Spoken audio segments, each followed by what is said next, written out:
Muy buenos días. Doñana se seca, un desastre natural que se ha convertido también en un desastre político por la ineptitud del Gobierno. Ante la situación de este importante parque natural, la Junta de Andalucía ha aprobado con los votos del Partido Popular y de Vox un plan para legalizar los regadíos en este entorno, en 5 localidades de Huelva, para paliar esa sequía extrema. Baja el agua y sube la tensión política. La izquierda, con la Moncloa al frente, ha iniciado el espectáculo bochornoso en las últimas horas en el Parlamento de Andalucía al tirar arena en el asiento de Juanma Moreno Bonilla, al que han llamado señorito arrogante o acosador.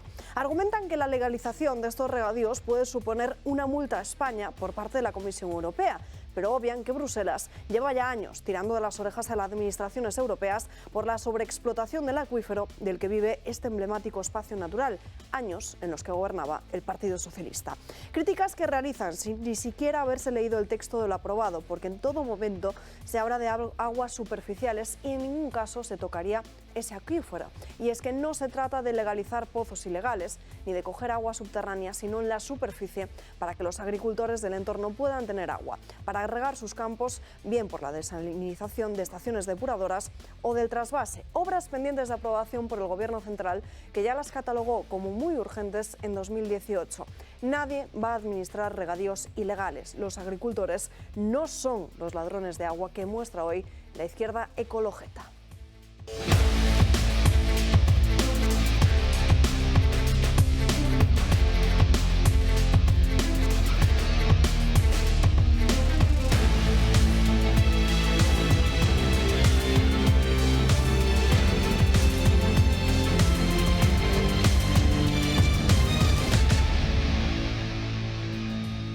Doñana, y el asunto del agua es uno de los temas que nos centran hoy, sobre el que basaremos buena parte del programa de hoy. Ya les puedo adelantar que a partir de la 1 de la tarde hablaremos con Rafael Segovia, que es el diputado de Vox por Huelva en el Parlamento de Andalucía, que está llevando todo este asunto, pero también tendremos que hablar de muchos otros temas. Hablaremos de política, de cómo los varones se están distanciando de Pedro Sánchez y parece que rechazan esa marca del presidente del Gobierno en la marca del Partido Socialista, también de sanidad, de la decadencia de muchas empresas que apuestan por personas trans para sus campañas y para fomentar sus ventas, pero parece que consiguen todo lo contrario. Y estaremos muy pendientes de Ferrovial. En apenas una media hora comienza esa junta de accionistas para ratificar esa decisión de trasladar su sede a Países Bajos, y tendremos que hablar también de esa presión y de ese uso del Gobierno por parte de Hacienda para que presionen a la empresa hasta el final para evitar esa marcha. Hablaremos de todo ello a lo largo del programa de hoy. Saludamos a los invitados que nos acompañan. José María Francas, muy buenos días. Muy buenas. Pues mira, al poco rato, porque por cuestiones médicas no he podido, que estaba viendo las televisiones, estaban con el tema Ferrovial para arriba y para abajo, sobre todo la 1. Entonces, hombre, a ver, yo especial amor a Ferrovial no tengo ninguno, tengo mismo que cualquier empresa española que funcione y de dividendos, porque sobre todo paga impuestos, porque de eso vivimos o de eso se nutren los servicios públicos. Sí tengo, también lo diré, una especial admiración por la fundación que está detrás de Ferrovial, que es la Fundación Rafael del Pino.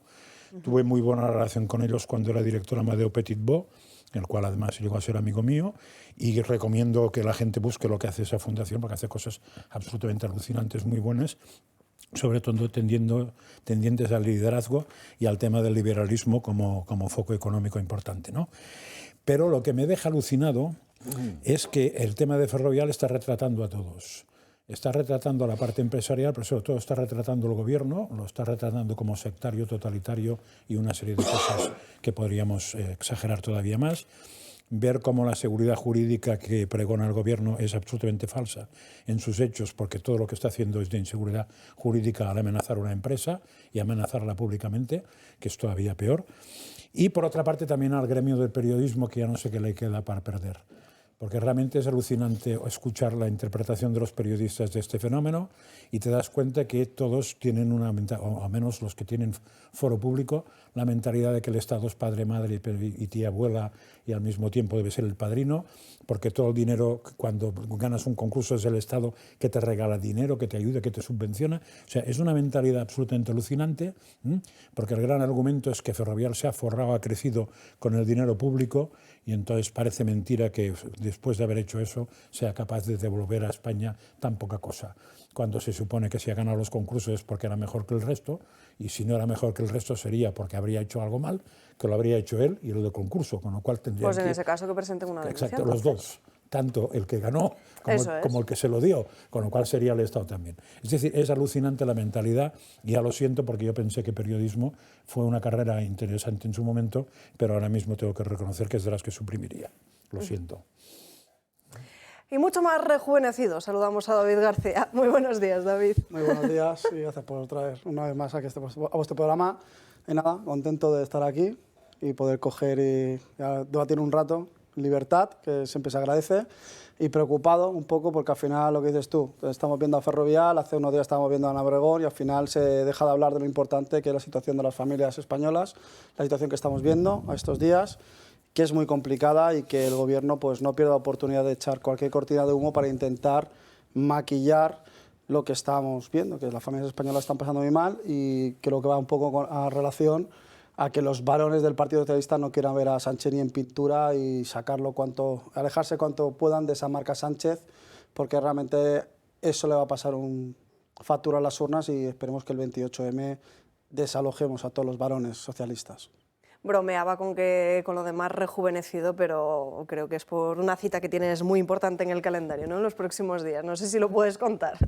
Pues sí, porque estamos de enhorabuena, porque este año somos capitanía, estamos en la fiesta de moros y cristianos de mi pueblo, San Vicente de Raspeig, fuerzas patronales y de moros cristianos, y si me permite me gustaría invitar a todas las personas que quieran acercarse a San Vicente del Raspeig a disfrutar de nuestras fiestas patronales y de moros y cristianos, que tendrán la entrada cristiana el sábado y la nuestra, la mora, el domingo, donde podrán ver pues, maquillado especialmente para la ocasión ese día. Con unos trajes espectaculares que luciremos y unas bandas de músicas que son, al final, el alma de la fiesta, y también para disfrutar, sobre todo, de la hospitalidad. La hospitalidad y la gastronomía en San Vicente de Raspeig es particularmente especial.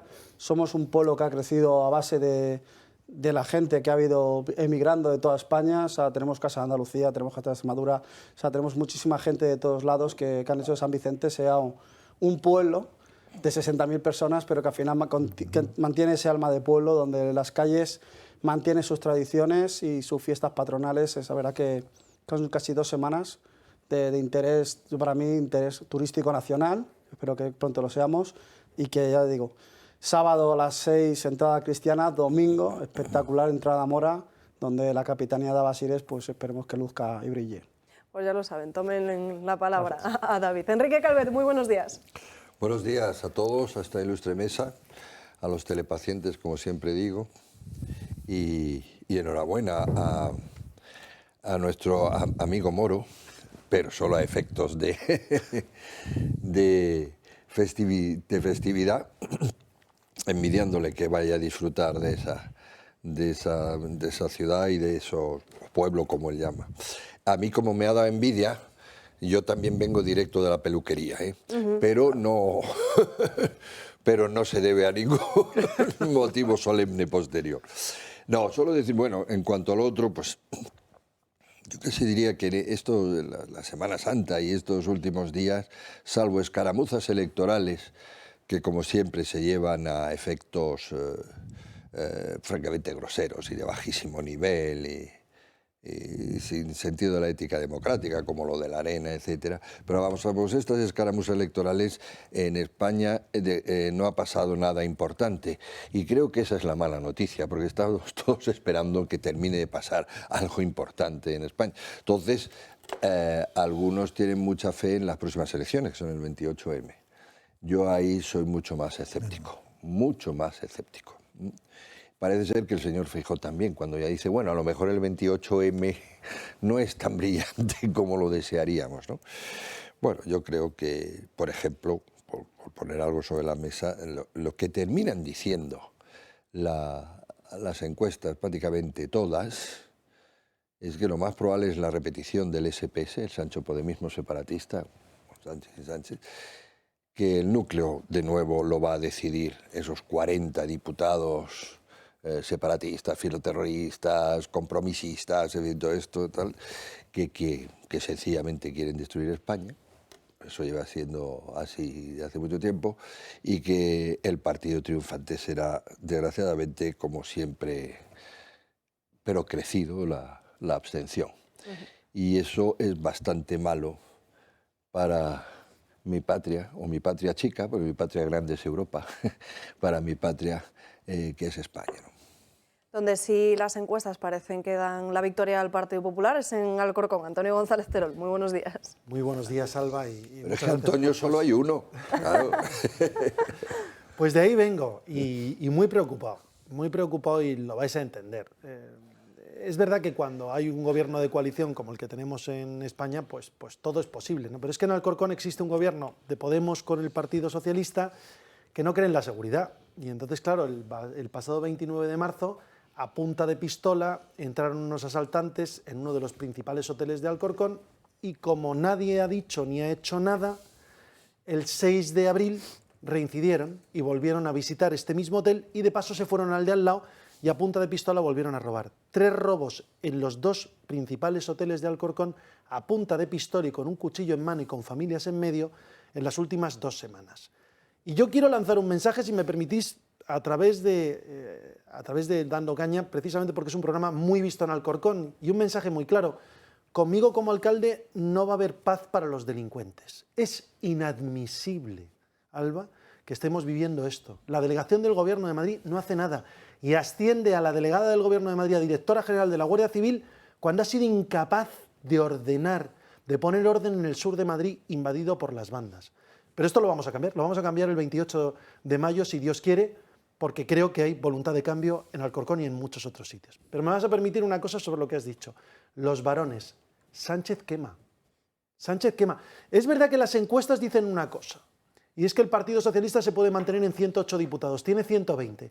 Es increíble que después de encerrarnos, después de obligarnos a ponernos vacunas, después de cerrar el Parlamento, después de la ley del sí es sí, con 900 y pico alimañas, con las penas reducidas y 100 ya en la calle. A pesar de todo esto, la ley trans, la ley no trans, la ley educativa, todo lo que han hecho, las mentiras del ministro Marlaska, todo eso les penaliza con 12 diputados con respecto a los que sacaron en el 2019. A mí eso me preocupa. Escaso castigo. Me preocupa mucho y creo que debemos llamar a la ciudadanía y hacerlo a través de un medio libre como este y que hagamos examen de conciencia. El 28 de mayo hay una moción de censura al gobierno de Sánchez.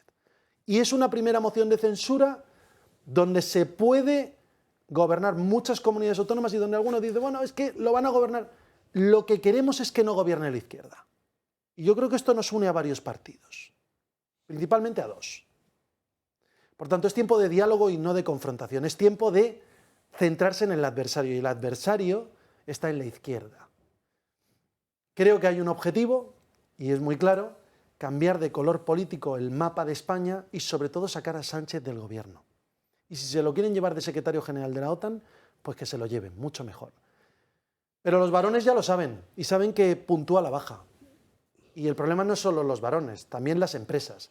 Las empresas empiezan a salir corriendo, dicen, a ver si se queda, y Ferrovial quiere irse a Holanda y quiere cotizar en Estados Unidos y resulta que aquí en el gobierno de España le dan 2 mensajes distintos. Si le preguntas a Montero, te dice una cosa. Si le preguntas al secretario de Estado de Hacienda, te contesta otra completamente distinta. ¿Y sabéis cuál es el problema? Que esto genera otra nueva inseguridad, en este caso la inseguridad jurídica, que ¿sabéis lo que lastra? La competitividad de este gran país que se llama España. Y que ellos ya no solo despiezan políticamente, sino que destrozan desde el punto de vista de la competitividad. Y destrozan el empleo y la creación de empleo. Y mienten, lo ha dicho Eurostat hace pocos días. 1 millón de personas que deberían de estar en las listas de desempleo y que no están porque pintan los datos como les interesa. Y esto ocurre todos los días. Examen de conciencia de la ciudadanía. Tienen opciones que votar contrarias al Partido Socialista. Y lo van a poder hacer el 28 de mayo y luego en las elecciones generales. Que piensen qué es lo que quieren para su futuro. Hablaremos de Ferrovial, hasta allí nos iremos en apenas unos minutos. Tendremos que hablar también, por supuesto, de confrontación política después de esas, sobre todo las relaciones de Isabel Díaz Ayuso y Rocío Monasterio en la Comunidad de Madrid, donde la dirigente popular, se ha lanzado a reclamar al votante de Vox que vuelva al PP, y sobre todo también después de que el coordinador general del Partido Popular haya comparado a Santiago Abascal con Bildu. Hablábamos de esas encuestas que otorgan un suelo mínimo de 90 escaños al Partido Socialista. Quizás también eso vaya muy en el sentido de lo que hablaba Josep María Francas al inicio, de ese periodismo que hay hoy en día. Parece que esa publicidad institucional, como les vengo diciendo, pesa mucho. Antes, hablemos de la cuestión trans, porque hemos visto como en los últimos meses se ha puesto muy de moda que muchas empresas hayan recurrido a mujeres trans, es decir, hombres biológicos, para sus campañas. Sin embargo, parece que a esas empresas esta jugada no les ha ido tan bien, Gabriel Serrano, como ellas se pensaban en un principio. Así es, Alba, la cultura woke ha entrado de lleno en la sociedad y concretamente el movimiento trans, y las empresas pensarían que animando sus campañas publicitarias con personas transgénero iban a llegar a más gente y sus productos iban a tener más valor en el mercado y la gente consumiría más. Pues que ha sido todo lo contrario. La tiktoker Dylan Mulvaney, biológicamente hombre, ahora considerado mujer trans, es la imagen de varias marcas y ha patrocinado los sujetadores deportivos de Nike. En el anuncio se le puede ver bailando y haciendo estiramientos, y tras el mismo muchas deportistas han denunciado la falta de coherencia de la marca y han decidido romper sus contratos. Dylan también aparece en un vídeo con productos de Tampax, hablando de ellos y guardándolos en el bolso. Ha tenido mucho revuelo en las redes sociales porque la gente no se creía que esto fuera posible. La marca ha negado colaboración en los vídeos, pero la imagen de ellos ya está dañada, Y la cerveza Budweiser también contó con Dylan para promocionar la línea de cervezas light con pocas calorías. Se le puede ver en una bañera jugando con espuma y abriendo una lata. Es una cerveza muy consumida en Estados Unidos, pues tras el anuncio muchos consumidores han decidido dejar de tomarla y varios se han grabado tirándola por el fregadero y a la basura. Hay rumores de que las ventas han caído hasta un más de 40%. Sabemos que no todo vale, pero no todos se dan cuenta. Gracias, Gaby. Aquí en España seguimos hablando también de la ley trans que nos afecta, esa ley de Irene Montero que se aprobó hace unas semanas. Y atención al último estudio del Instituto de las Mujeres, dependiente del Ministerio de Igualdad. Se trata del informe Educación y Salud Menstrual de las Mujeres Jóvenes en España. En él se dice claramente que las mujeres trans sufren más tabú sobre la menstruación que el resto de las mujeres y que tienen mayor dificultad económica en adquirir productos menstruales. Además, también señalan que tienen estas mujeres trans mayor conocimiento del aparato reproductor femenino o que ven la menopausia como un problema para la mujer. 10.000 euros ha costado este estudio que dice que las mujeres trans sufren más tabú que las mujeres biológicas. ¿Será porque no tienen la menstruación? No sé, sí, pero no soy capaz de meterme en la cabeza ni de una mujer trans, ni de la menstruación, con lo cual no tengo nada que decir. O sea, suena todo chino. De lo anterior pero sí tú que eres tengo... biólogo. Sí, claro, pero lo estudio, diríamos, con perdón, el mismo nivel que la de la rata. O sea que, de hecho, es la última pregunta que me hicieron en mi carrera para aprobar el último examen, era círculo menstrual de la rata. O sea que me jugué la carrera con esto. Digo, de lo anterior sí que tengo que opinar. Porque claro, cuando una se trataba de una etarra. Cuando en una empresa cuando una empresa se posiciona ideológicamente o políticamente en favor de una postura ideológica o política, no se extrañe que el ciudadano responda en el mismo sentido. Con lo cual es bastante lógico que ya que tú quieres influir en el ciudadano con una idea, el ciudadano, si no le gusta esta idea, diga que te comprará Rita la cantadora. Eso me parece que es bastante claro. Y quiero matizar también, cuando he dicho antes lo de suprimir el periodismo, porque afecta a algunas de las personas de aquí, yo lo he dicho siempre, en mi historia he estado en muchos ambientes, pero fundamentalmente he dado clase en periodismo, no. He dado clase en pedagogía y trabajo de periodista durante muchos años. Suprimiría las dos. ¿En qué sentido? En que para mí periodismo es comunicar. Es muy importante saber comunicar, pero es muy importante saber de qué. Entonces, lo que haría es primero unos estudios de algo y después la opción de un máster para saber comunicar ese algo. O sea, el que sepa, me explico. Yo no me he enfadado contigo. No, ya, pero pues si las moscas. Y en pedagogía me ocurre igual. Es decir, dedicar 4 años a enseñar nada es muy triste. Es mejor saber algo y después explicarles cómo enseñar ese algo. Porque si no, están tan vacíos unos como otros. Y lo vemos continuamente. No, lo que estamos viendo, yo creo que estamos viendo la tónica habitual. Al final, los consumidores...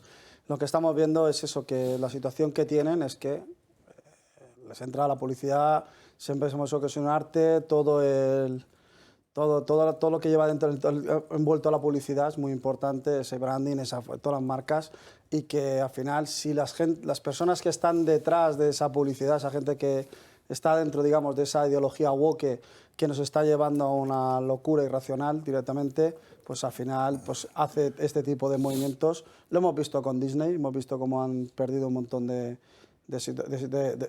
dinero en bolsa, han visto la posición que están perdiendo, un posicionamiento, digamos, de las plataformas digitales, y lo estamos viendo con esta marca, la reacción. Al final la gente reacciona de una manera adversa a lo que consideran estos gurús de la publicidad, que están influenciados, que al final son lobbies los que están detrás. Estamos viendo que esos lobbies están entrando, y lo que antes eran unos trabajos como publicistas, como periodistas, como tal, que están, como hablando de Francas, al hilo de Francas, pues estamos viendo cómo se están denostando, porque al final no están haciendo lo que dices tú. O sea, realmente dejan al margen toda la lógica, dejan al margen todos los datos que le dicen esos estudios de mercado que hacen, imponen a base de calzador la ideología woke, y en este caso pues la reacción ha sido pues unas cervezas más consumidas en Estados Unidos, pues hemos estado viendo un montón de vídeos virales donde incluso salía gente, pues eso que dices, tirándolos a la basura y haciendo de todo, grabándose, porque al final la reacción es así.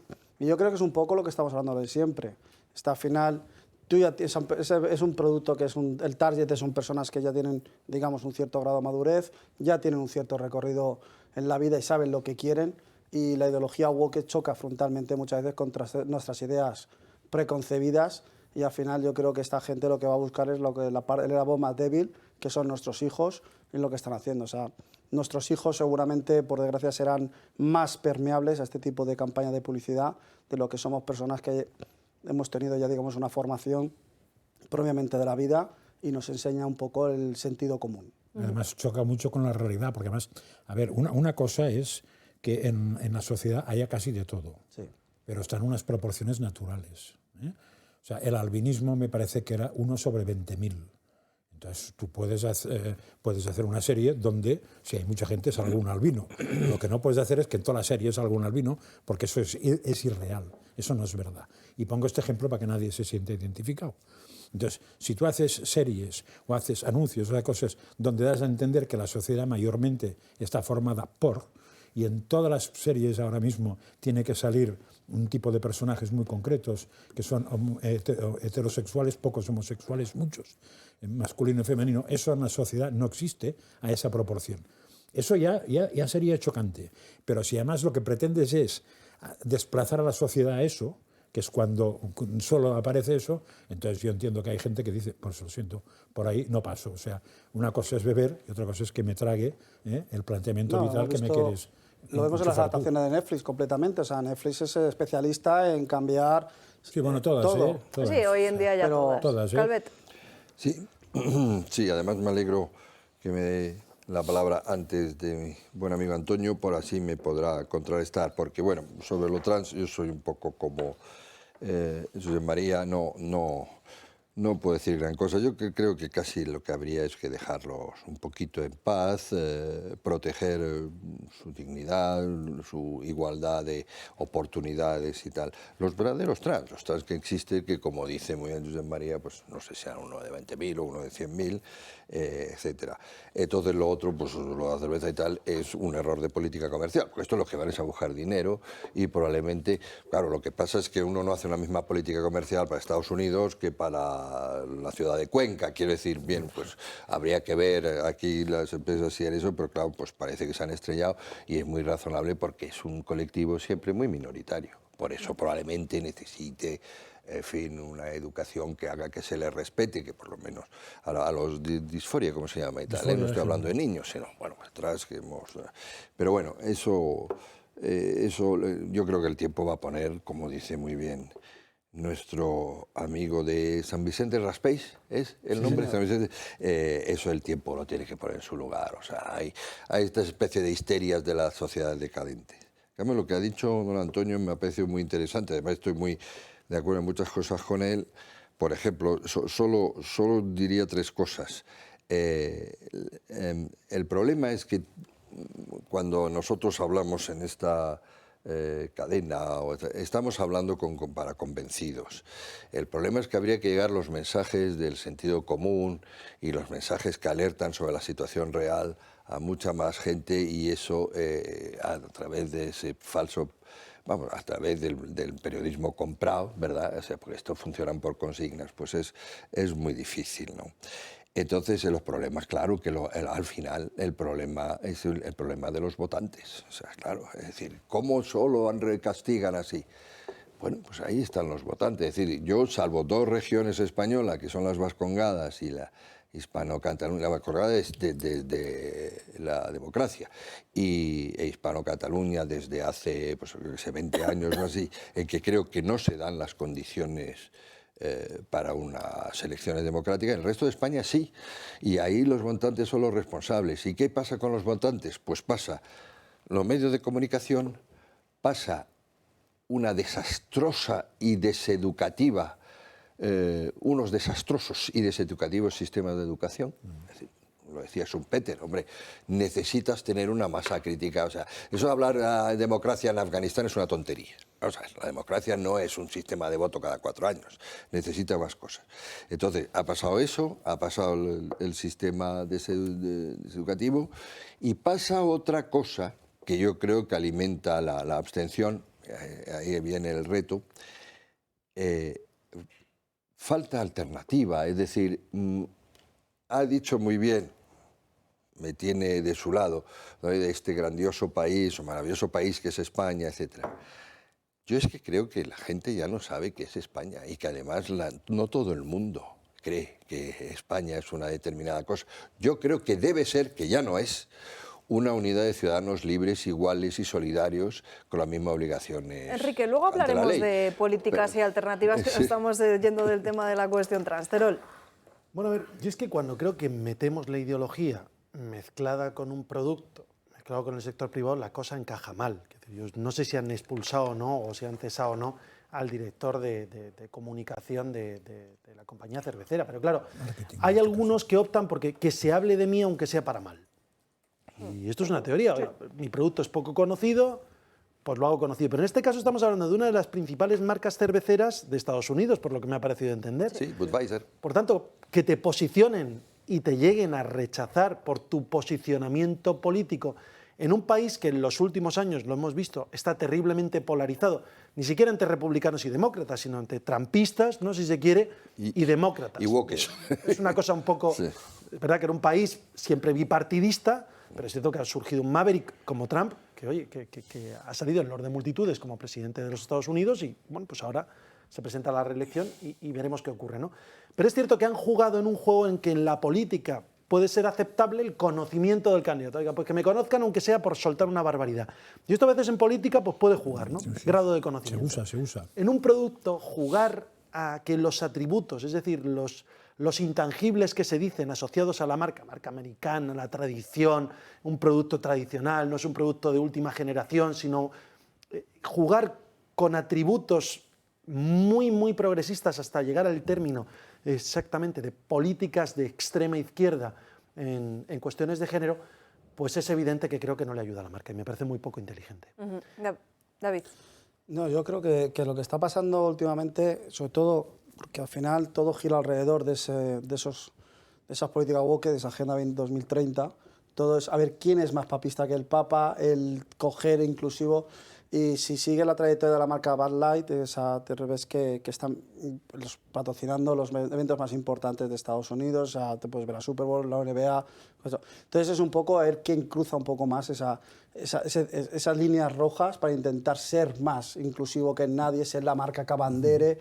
Y eso le lleva a cometer ese tipo de situaciones, y estamos viendo que no es una excepción, eso ha pasado en muchos aspectos. Y en este caso Bud Light pues no necesita ser conocida, es una de las cervezas yo creo más consumidas, podemos ver los rankings posiblemente, y sería la más consumida prácticamente, y te encuentras en la situación que lo que ha intentado es posicionarse como yo soy la más inclusiva de todas las cervezas, yo soy la que ha dado, y se ha encontrado pues que los principales consumidores de este producto pues se encuentran que no aceptan ese tipo de publicidad, y han actuado pues racionando, digamos. Esta ideología está haciendo que cambien muchas cosas, se la están imponiendo directamente. Pero me gustaría que vierais el cambio de tendencia en las relaciones sociales, o eso es lo que dice el CIS, que ya sabéis cómo está cocinado el centro de Tezanos, pero ha sacado esta encuesta sobre las relaciones sociales y afectivas después de la pandemia. El 41,4% cree que los españoles, el 41,4% de los españoles, disculpen, está de acuerdo en que se pueden mantener relaciones sexuales fuera de la pareja, y un porcentaje superior, el 47,4%, cree que una persona puede mantener 2 o más relaciones afectivos sexuales a la vez. No sé cómo veis cómo han cambiado las relaciones en los últimos años, pero llama mucho la atención que en un país como España casi un 50% de las personas consideran que se pueden tener 2 relaciones al mismo tiempo. Sí, pero parece que en la propia encuesta, cuando les preguntan a ellos, no aceptarían eso, porque lo único que prima es la lealtad, con lo cual habría que preguntar cómo se hizo la encuesta, ¿eh? Porque igual una cosa es el deseo o la imaginación y otra cosa es la realidad, o lo que es más típico. Me encanta que todos sean liberales, pero en mi casa no. Se refiere Francas a la otra parte de la entrevista, claro, de la encuesta, perdón, que hay una pregunta que si se está más o menos de acuerdo con las siguientes afirmaciones. Una de ellas es si se ama verdaderamente, se es fiel a la pareja. Pues un 79% está de acuerdo con esta afirmación, pero un 47,4%, como decíamos antes, señala que pueden mantenerse esas relaciones al mismo tiempo. Sí, pero es curioso. Igual estos dicen que se puede mantener hasta que les toca a su pareja. Claro. Supongo que es lo típico muy macho y muy hispano, que es yo sí, perdón, o más francés todavía, que yo sí, pero que la otra cumpla. Pero esto ocurre en casi todo, Es decir, cuando alguien habla de la paz, por ejemplo, vamos a ir a intentar que haya paz en Ucrania, y los españoles te votan masivamente, estamos de acuerdo. Vale, pero vamos a mandar soldados para garantizar la paz en Ucrania, y entonces te dicen no, entonces eso no. Es verdad, la paz sí, pero no conmigo. Esto es lo mismo, ¿no? Estoy de acuerdo porque soy muy progre en que haya muchas relaciones y muchas en paralelo, pero en mi caso no. No sé, a mí me parece que es como somos los españoles en la manera de decir las cosas, ¿no? Somos muy solidarios, pero... Aunque sí que es verdad que ha cambiado mucho el español y la española media en los últimos años. Realmente ha empeorado bastante, sí. Hombre, tú antes, cuando empezabas a conocer a alguien, conocías solo a esa persona, no estabas que con 50 cintas, ¿no? Sí, lo del glorioso. Pues hoy la juventud lo considera como lo más normal del mundo. Enrique. Esto es como cuando se dice aquello de que aquí todo el mundo va a lo suyo, menos yo, que voy a lo mío. O sea, básicamente es un resumen muy bueno de la vida de los españoles. O cuando los repartos de los bienes en la República, ¿no? Dice, vamos a repartir todo la tierra. Y sí, pero la moto es mía, Pero no, hombre, esto... La segunda pregunta, porque la primera era si se puede... La primera era exactamente... No, a ver, lo que hace la encuesta es preguntar si se está más o menos de acuerdo con las siguientes afirmaciones. Sí, pues un 41,4 dice que está de acuerdo con mantener relaciones sexuales fuera de la pareja. Y el poliamor también es una relación sexual que hasta puede ser el uso de la prostitución y tal. La segunda es la más curiosa porque realmente ni ha funcionado nunca en la historia, hombre, salvo en las religiones, como por ejemplo poligámicas, pero en las sociedades en libertad no, porque hay que preguntarle entonces al que ha dicho que admite eso qué piensa su pareja de ello. Es decir, después eso hay que vivirlo. Y eso ya es decir, esta cosa es buena, pero se sabe que no. Estoy hablando de una especie de bigamia, que es lo que establece así. Una especie de bigamia estable es una cosa que termina... Hombre, si hay amor y afecto. Por eso digo, no estoy hablando de un escarceo... Sí, bueno, ahí ya entras en otros debates de qué consideramos como amor. Exactamente, pero si hay verdaderamente unos afectos, el que, bueno, pues vivir con 2 mujeres, pues una cosa que los mormones, pero poco más, y son minoritarios. Aquí dejamos este asunto, nos vamos rápidamente a una breve pausa de publicidad, apenas 2 minutos y enseguida estamos de vuelta. Suciedad, porquería, basura, pero sobre todo, y lo que preocupa a sus votantes, la inseguridad. Por todos. Una zona no-go, ¿no? Que dicen que... Pues no sé si es una zona no-go, desde luego nosotros ahí no tenemos miedo de entrar, pero eso es una cosa y otra cosa es que cuando vayamos podamos resolver los problemas como nos gustaría a nosotros. Si yo no puedo cubrir mi propia seguridad, va a ser difícil que cubramos la de los vecinos.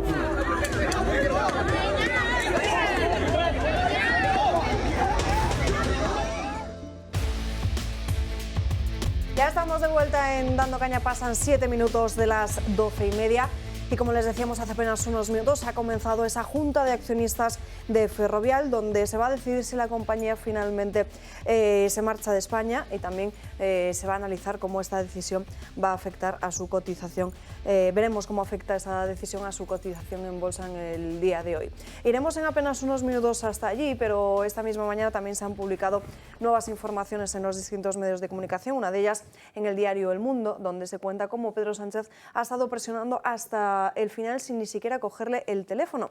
Al parecer, Rafael del Pino, el presidente de Ferrovial, llamó, en cuanto se tomó esta decisión, llamó en primer lugar al presidente del Gobierno, que no le cogió ese día el teléfono ni ningún otro. Se encontró Ferrovial un cierre de puertas a una empresa que suele llamar bastante la atención en nuestro país. Además, del Mundo saltamos hacia Voz Populi, porque Bruselas estaría ya investigando esas maniobras del Gobierno para retener a Ferrovial en España. La Comisión Europea admite a trámite esa denuncia contra los ataques a Ferrovial para analizar si vulneran, como se dice, la libertad de circulación y el establecimiento en la Unión Europea.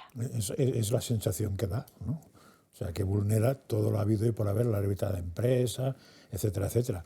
Claro, ya sería difícil atosigar a una empresa para que no se fuera a un país de la Unión, de fuera de la Unión Europea. Pero irse dentro de la Unión Europea puede gustarte más o menos, pero es evidente que vas contra todos los principios de la Unión Europea, incluso, podríamos decir, hasta de los principios fundacionales, no de los derivados que han acabado después. No, los derivados es que hay la libre circulación. De todos modos, aquí, supongo que Enrique ahí nos puede ilustrar más, porque ha estado mucho tiempo en Bruselas moviendo cosas de estas, incluso algunas son hijas tuyas. Pocas. Pero este es un caso, desde el punto de vista de Bruselas, muy sencillo. Es decir, la libertad de circulación de capitales, de bienes y de población es por lo que existe la UE. Es decir, entonces esto hay que andarse con pies de plomo para no faltar a esos principios fundamentales, porque ahí Bruselas, la Dirección General de Competencia, la Dirección General con la comisaria de Competencia, la gran Vestager, el comisario de Mercado Interior, tienen todas las armas en la mano, ¿no? A mí no me parece mal que un Estado, si considera que tiene un campeón económico, intente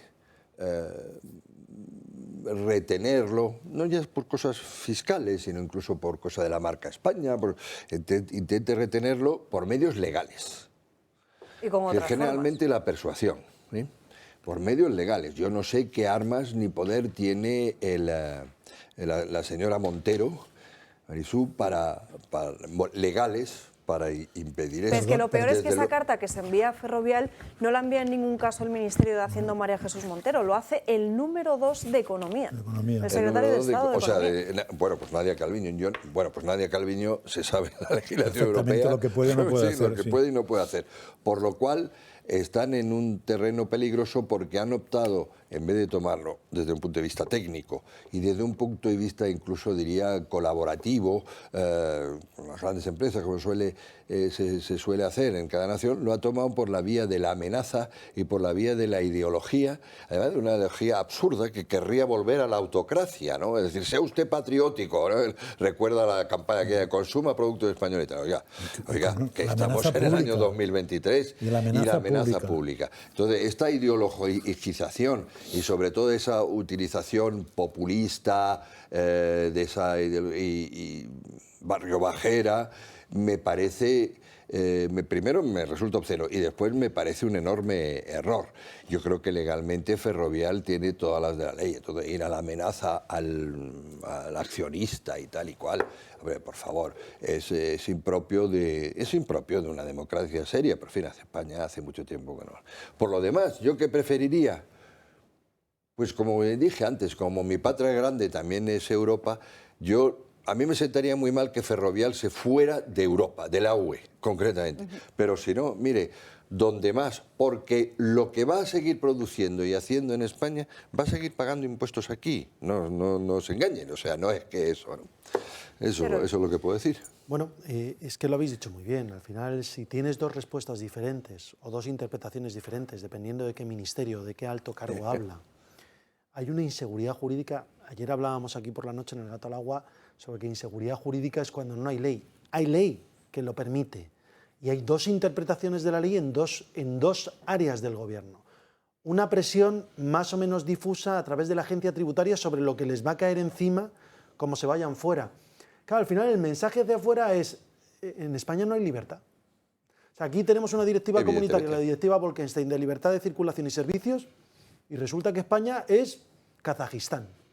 Para todos los efectos es como si estuviéramos fuera de la Unión Europea, porque Sánchez, para lo que quiere, la Unión Europea no existe. Y este señor va a presidir el Consejo de la Unión Europea a partir del 1 de julio.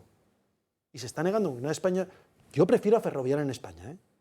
Pero claro, decir que bajo amenazas cree usted las condiciones, dé usted las facilidades, deje usted de atacar a los empresarios, no haga usted una contrarreforma laboral para todavía dificultar más y complicar más el despido y por tanto facilitar más que se contrate menos gente. Y de usted seguridad jurídica. Diga usted lo mismo hoy y el domingo. No cambie las reglas del juego constantemente. Antipatriotas. Y decir que son antipatriotas porque resulta por los muchos contratos que han tenido con la administración pública. Oiga, que hasta donde yo sé, hay que ganar concursos públicos, ¿eh? Que no se los han regalado. Que yo no digo que haya habido gobiernos que hayan querido hacer corporativismo y que mejor una española que una empresa que venía extranjera. Pero hoy en día Ferrovial tiene parte de su capital y su inversión y su negocio en España y una parte mucho más importante en el extranjero. ¿Cree usted las condiciones para que una empresa del IBEX 35 no salga corriendo de España? Además, el caldo de cultivo que ha generado estos señores en un tiempo récord para que una empresa que es parte de la marca España se tenga que ir de España. Y muy importante lo que dijo don Antonio, por lo menos lo dijo al principio, no sé, después habrá detectado, pero que lo que buscaba sobre todo era seguridad jurídica, porque en España veía que las leyes son cambiantes según cuáles, como se está demostrando según ahora qué mismo. autonomía tienes tu empresa y tal y cual, entonces prefieres estar en un sitio estable. Perdóname, Enrique, yo querría un salario mínimo interprofesional de 3.000 euros o de 5.000. Sigamos subiéndolo, hagamos más difícil la contratación, que estamos generando unas condiciones en las cuales los que tienen que generar empleo, que no son los ministerios, ni las comunidades autónomas, ni los ayuntamientos, sino las empresas, les estamos asfixiando. Estamos convirtiendo en imposible, que así es de héroe nacional contratar aquí a alguien. Yo creo que había que recordar cuando Sánchez dijo que quería ser recordado como el que arregló la economía de España. Y lo único que ha hecho ha sido destruirla. O sea, recordar esa frase de que tenía... O sea, es que ya sus tintes tiránicos y egocéntricos que es estaban doctor ahí. en economía, ¿eh? Sí, pues o en derecho, ya no me acuerdo. No, economía. Como no sabe ninguna de las dos cosas, me confunde. El doctor Fraude, claro. Pero podría hacerlo en farmacia. El primer problema sería ese, el doctor Fraude, pues, de dónde viene. El problema que están haciendo es eso, una inseguridad jurídica. Se dedican siempre a echar la culpa a los demás. Estamos hablando de que las propias autonomías, a las que hemos nombrado, hablan del dumping fiscal, de que otras empresas cogen y recaudan menos porque... Al final, las autonomías recaudan menos porque bajan impuestos, que al final esto lo que está haciendo es eso, das una seguridad, las empresas quieren venir, das una inseguridad, las empresas no vienen. Y estamos hablando hemos tenido un problema de deslocalización de empresas dentro del propio España, ahora tenemos un problema mayor, es que las empresas están o se quieren marchar o están cerrando. Porque ese es otro problema que estamos teniendo, es que las economías, la inseguridad jurídica, la situación que están generando estos señores con sus políticas y su deriva, lo que nos están llevando directamente es al cierre de empresas y muchas empresas a no querer estar. Eso, podemos mirar previamente el fenómeno de Irlanda. Irlanda con su bajo poder, su baja bajada de impuestos, ha traído muchísimas empresas y ha generado un PIB dentro de Irlanda muy superior al que tenía. Ha ido un crecimiento. Y aquí en España al final lo que estamos haciendo es cargarnos directamente todos nuestros motores económicos y atacando. ¿Cómo lo ha hecho Irlanda? A base de facilitar no solo que vengan empresas de fuera, sino las de dentro también. ¿Cuántos españoles han tenido facilitado la fiscalidad empresarial? ¿Cuántos españoles tenemos que han abandonado España y han encontrado trabajo ahora mismo en Irlanda? Y han encontrado una seguridad que incluso no quieren volver. Es mucho, y eso es mucho más grave, no solo dentro del acuerdo general que tengo, que en España no solo no se hace lo que se llama una política business friendly, sino business attack. Entonces, eso es verdad. Pues eso es más grave que el cambio de sede, porque eso lo que retrae, que lo ha dicho muy bien don Antonio y después es David. David.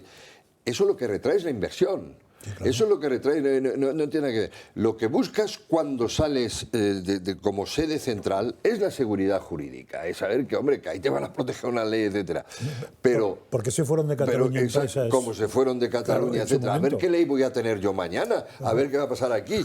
Pero el más sangriento para el paro, para todo, es que lo que frena es la inversión. Es decir, si tú no creas business friendly, lo del salario mínimo que decía, o las inseguridades, lo que pasa es que no viene el capital extranjero, o la española va a intentar invertir, como los grandes bancos, fuera. Es que yo solo ¿puedo o no? Están viendo en sus pantallas la imagen en directo que nos llega desde esa Junta de Accionistas de Ferrovial, donde se decide hoy si trasladan finalmente su sede social a los Países Bajos. En estos momentos, su presidente Rafael del Pino está presentando los resultados correspondientes al ejercicio pasado. En 2022 dice que han sido un poco más del 9% con respecto al año 2021. Parece que la mayoría de los socios votan a favor de ese cambio de sede social, a pesar de esa oposición del Gobierno y de ese ataque furibundo también del Gobierno de Pedro Sánchez. A las puertas de Ferrovial se encuentra nuestra compañera Patricia Sanz. Muy buenas tardes. ¿Qué tal? Buenas tardes, Alba. Aquí estamos en el también conocido como Auditorio de la ONCE, en Paseo de la Habana, en Madrid, donde hoy se celebra, como has indicado, la Junta General de Accionistas de Ferrovial, y ya conocemos que será en el punto 10º de la orden del día prevista para esta jornada, donde se decidirá por esta fusión, por absorción, y será la filial holandesa la que absorba previsiblemente a Ferrovial S.A., a la compañía española. Una decisión que además llega con las mejores de las expectativas. Conocíamos hace escasos minutos ese ligero crecimiento al alza de las acciones de Ferrovial en el IBEX, y además también conocíamos ayer cómo el Fondo Soberano Noruego apoyaba y respaldaba esta decisión, al mismo tiempo que esta misma mañana, por parte del Ejecutivo de Pedro Sánchez, la ministra de Hacienda, María Jesús Montero, trataba de volver a presionar frente a los líderes de la oposición, que sí que abogaban por respetar la decisión de esta empresa privada. Todo parece que seguirá adelante, todavía desconocemos cuál será la duración, pero seguiremos contándoselo aquí a las puertas de Ferrovial. Gracias, Patricia. Con cualquier noticia nos pides paso y nos lo cuentas. Como decimos, previsiblemente saldrá adelante esa votación, ese cambio de sede social de Ferrovial. Se lo estaremos contando aquí en directo en Dando Caña. ¿Les está gustando el programa de hoy? ¿Lo están disfrutando? ¿Les gusta escuchar opiniones diferentes a la del resto de medios de comunicación, donde, como ya saben, la publicidad institucional hace que tengan unas u otras posturas? Pues entonces, si les gusta, les pedimos que nos ayuden a que programas como Dando Caña, como El Catálogo, a que Redacción Abierta puedan seguir emitiéndose a diario y ofreciéndoles un contenido de calidad con unos valores muy distintos. Así que envíenos un mensaje de texto con la palabra toro al 28088, por lo que cuesta, por €1,20 podrán ayudarnos. Un mensaje de texto con la palabra toro al 28088. Pausa para la publicidad y a la vuelta hablamos de Doñana y también con ese diputado de Vox en el Parlamento de Andalucía que les adelantaba antes. Todo ello a la vuelta. Seguimos en Dando Caña y nos vamos ahora hasta Andalucía. Vamos a ver qué es lo que ha ocurrido con todo este lío que se ha montado en torno a Doñana después de que la Junta de Andalucía, en el Parlamento, con los votos a favor de Partido Popular y de Vox, hayan aprobado un plan para dotar de agua a los agricultores. Las guerras entre el Gobierno y las comunidades autónomas gobernadas por el Partido Popular no son ninguna novedad, pero ahora le ha tocado el turno a Andalucía y a su presidente, Juanma Moreno. El motivo, el Parque Nacional de Doñana. Y es que el Parlamento andaluz ha iniciado la tramitación exprés de una proposición de ley que pretende regular la situación de centenares de hectáreas de regadío. Este proyecto, impulsado por el PP, por ahora solo ha tenido el apoyo de Vox y al ser tramitado por vía de urgencia podría estar aprobado antes del mes de agosto. Esta proposición tiene como objetivo reorganizar los regadíos para mejorar la ordenación de las zonas agrícolas del condado de Huelva, que serían unas 800 hectáreas. Y hay que destacar que el Ejecutivo andaluz defiende que no autorizará ninguna extracción de aguas del acuífero de Doñana, sino que se concederá el derecho de riego a nuevas hectáreas a través del agua superficial que llegaría a través del trasvase de la demarcación Odiel-Tinto Piedra, algo que según la Junta tiene que llevar a cabo el Estado. La Unión Europea ya se ha pronunciado también al respecto y su postura no ha sido favorable, y es que considera la ampliación de regadíos una violación flagrante de la sentencia del Tribunal de Justicia Europeo. ¿Y qué dice el Gobierno? Y en el caso de Andalucía hasta incluso negar la legislación europea y negar las advertencias de la Comisión Europea. Doñana no se toca, Doñana es patrimonio de los andaluces, de todos los españoles, y Doñana no se va a tocar. Además, Sánchez también ha amenazado a la Junta con un recurso ante el Tribunal Constitucional si finalmente se aprueba esta proposición. Y esta no ha sido la única amenaza, porque también pretenden aplicar el artículo 155 ambiental en toda la comunidad, algo que para Juanma Moreno es totalmente inaceptable. Para poner orden en el caos que han creado ellos durante tantos años de gobierno, nos diga ahora eso. Sorprendente. Lo que está claro es que Doñana, el parque nacional más grande de Andalucía, se seca. Y eso no es un problema que afectaría solo a los andaluces, sino también a toda España. Pues ya lo ven, incendio en la política, Moncloa salta a la gresca, dice que Doñana no se toca, pero finalmente ahora nos lo explicará mejor este diputado de Vox, Rafael Segovia, pero es que en ningún caso lo que se ha aprobado habla de que haya que tocar el acuífero de Doñana, sino hace referencia a esas aguas superficiales para que los agricultores las puedan usar y así regar sus campos. Ya, pero es importante que alguien nos lo explique, porque sí. yo sin seguirlo aquí, sin habiéndolo seguido en nuestras televisiones, he llegado a la conclusión que siempre digo, que no entiendo nada, porque los argumentos que te da uno y que da otro son absolutamente contradictorios. Entonces, claro, o sea, yo entiendo que políticamente tú puedes no estar de acuerdo en un tema, pero cuando sale la ministra de Medio Ambiente y 70.000 cosas más, con según qué tipo de pontificaciones, dices, hombre, pues debe tener algún dato para decir eso.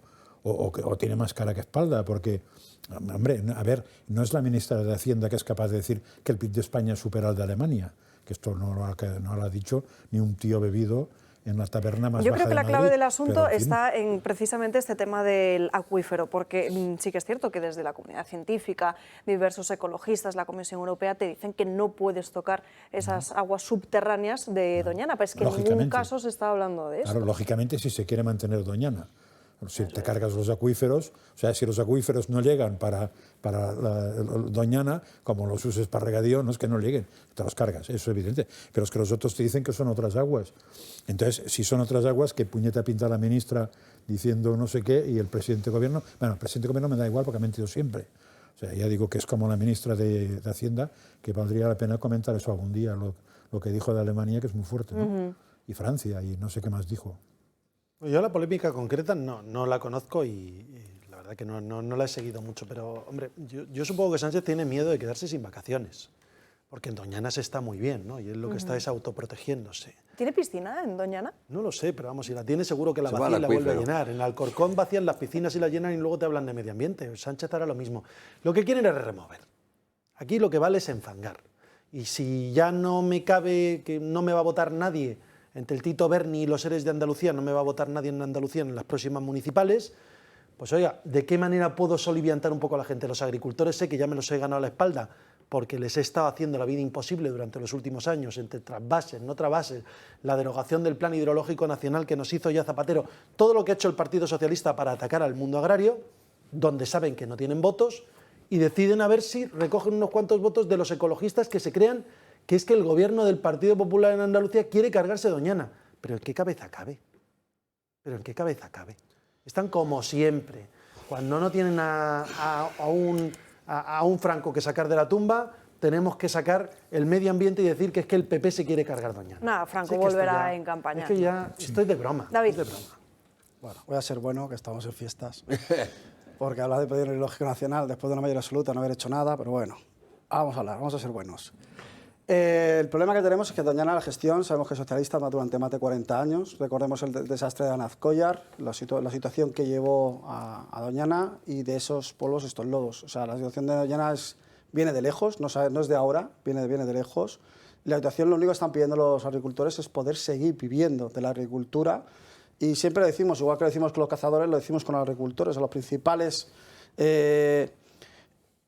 beneficiados de que haya agua, de que puedan, son ellos mismos, ¿sabes? Ellos van a ser los principales, las principales personas que se van a preocupar de que sea sostenible en el tiempo, porque al final es su modo de vida. Y lo único que quieren es poder seguir ganándose el pan para alimentar a sus familias. Y lo que estamos viendo es que las políticas de Europa, las políticas que está llevando Pedro Sánchez en España, está yendo atacando directamente a toda la línea de flotación de la agricultura, de la ganadería, de la pesca y al final de los sectores productivos que tenemos en España. Y uno de estos es la agricultura. Lo estamos viendo no solamente ahora mismo en la parte de Doñana, lo estamos viendo también en el Levante español, lo estamos viendo en cualquier sitio donde mete las manos el socialismo y las mentiras de Sánchez. Y en esta situación nos encontramos otra mentira más de Sánchez. La gestión de Doñana durante 40 años ha venido por parte del Partido Socialista. La situación de Doñana no es de 2 años, de 3 años, la situación de Doñana viene de muy atrás y los problemas que han generado es eso. Y los que están pidiendo lo que están diciendo, o sea, no están pidiendo esquilmar los pozos, están pidiendo el agua de arriba para poder regar. Y voy a decir, los que mejor miden cada gota de agua, que saben el valor que tienen, son los propios agricultores, porque les cuesta un riñón poder coger y regar sus cultivos. Y España es uno de los países que estaba siendo pionero a la hora de coger y regar con cada gota de agua el máximo posible. Y ahora estamos viendo cómo esa política se han invertido totalmente, se ataca directamente, se destruye y se cambia por unas políticas que van directamente contra lo racional y contra el medio de vida de la familia. Yo creo que nuestro compañero del Parlamento andaluz lo va a explicar mucho mejor, pero lo que hemos visto es eso, ruido, pataleta por parte de Sánchez y bueno, hay un esperpento brutal a ver cómo coge una señora, ensucia un escaño y provoca pues, que el personal de limpieza, en este caso otra señora, tenga que limpiarlo. Me parece una falta de respeto total y absoluto. Calvet. Sí, yo estoy con Josep María también en que del fondo, o sea, de la cuestión, no sé nada. Es decir, esto me parece que es una cosa básicamente técnica. Primero, lo de la diferencia entre el acuífero, lo de arriba, eso, de lo que ignoro todo. Y también es una cosa de técnica jurídica, es decir, o se cumple o no se cumple con la normativa vigente. Y, hombre, a mí me extrañaría que no veo al señor Bonilla, ¿verdad?, incumpliendo a la ley europea, así porque sí, porque tendrá sus asesores y tal. Entonces ahí yo estoy bastante perdido, ¿no? Ahora nos explicará el diputado exactamente en qué consiste este proyecto, pero creo que en ningún caso vulneraría la normativa europea, ¿eh? Sí, por eso es que como han dicho en la presentación que Europa también tampoco estaría de acuerdo con ese tema y tal. Según los argumentos que está usando el Partido Socialista y toda la izquierda de lo que se está aprobando. Pero es lo que está diciendo el gobierno está diciendo que Europa ha dicho que no hagan eso. En Europa también dijo que no se podía bajar el IVA de las mascarillas. Vamos a ver. Eso dijo el gobierno de Europa. Eso es. Exacto. Mentira, claro. Exacto. Es que hay que tener en cuenta. Claro, por eso que hay quien que saber trata qué pasa con la Comisión, pese a la desesperada intentora y demasiado caso le hacen a la Comisión Europea, pero a las regiones, pero quien trata con la Comisión, quien es responsable de que en España se aplique la legislación europea es el gobierno central, ¿eh? Sí. Es el gobierno central. Entonces lo que habrá dicho es que o sea, que si el gobierno central le lleva al huerto, la Comisión se va al huerto. No, que si el gobierno, aunque no haya dicho nada a Bruselas, el gobierno central puede decir yo interpreto la legislación y por tanto mi obligación es, por ejemplo, aplicar el 155. A lo cual después se puede recurrir por parte de la y tal y cual, ¿no? Pero quiere decir que a lo mejor Bruselas todavía no ha dicho nada sobre esta medida. Y es el gobierno que dice yo interpretando la legislación europea y dentro de mi obligación de hacerla valer en el territorio nacional español, tomo las medidas. O sea que a mí me gustaría saber eso. Bruselas lo que dijo hace unos años es que no podía, podía dejarse de lado la situación de Doñana y que en ningún caso se podían tocar esas aguas subterráneas. Pero de todas formas, no sé si pensáis que esto también tiene tintes electorales, porque al final hemos visto que otra cosa es cómo se presenta y cómo se lleva. PP y Vox acuerdo en Castilla y León sobre ese protocolo de la vida. Escándalo. Son unos machistas, están en contra de las mujeres, en contra de los derechos, etc. Ahora esto, y ya PP y Vox negacionistas también. Bueno, es que es lo que toca, es que es lo que es hay. en lo que está.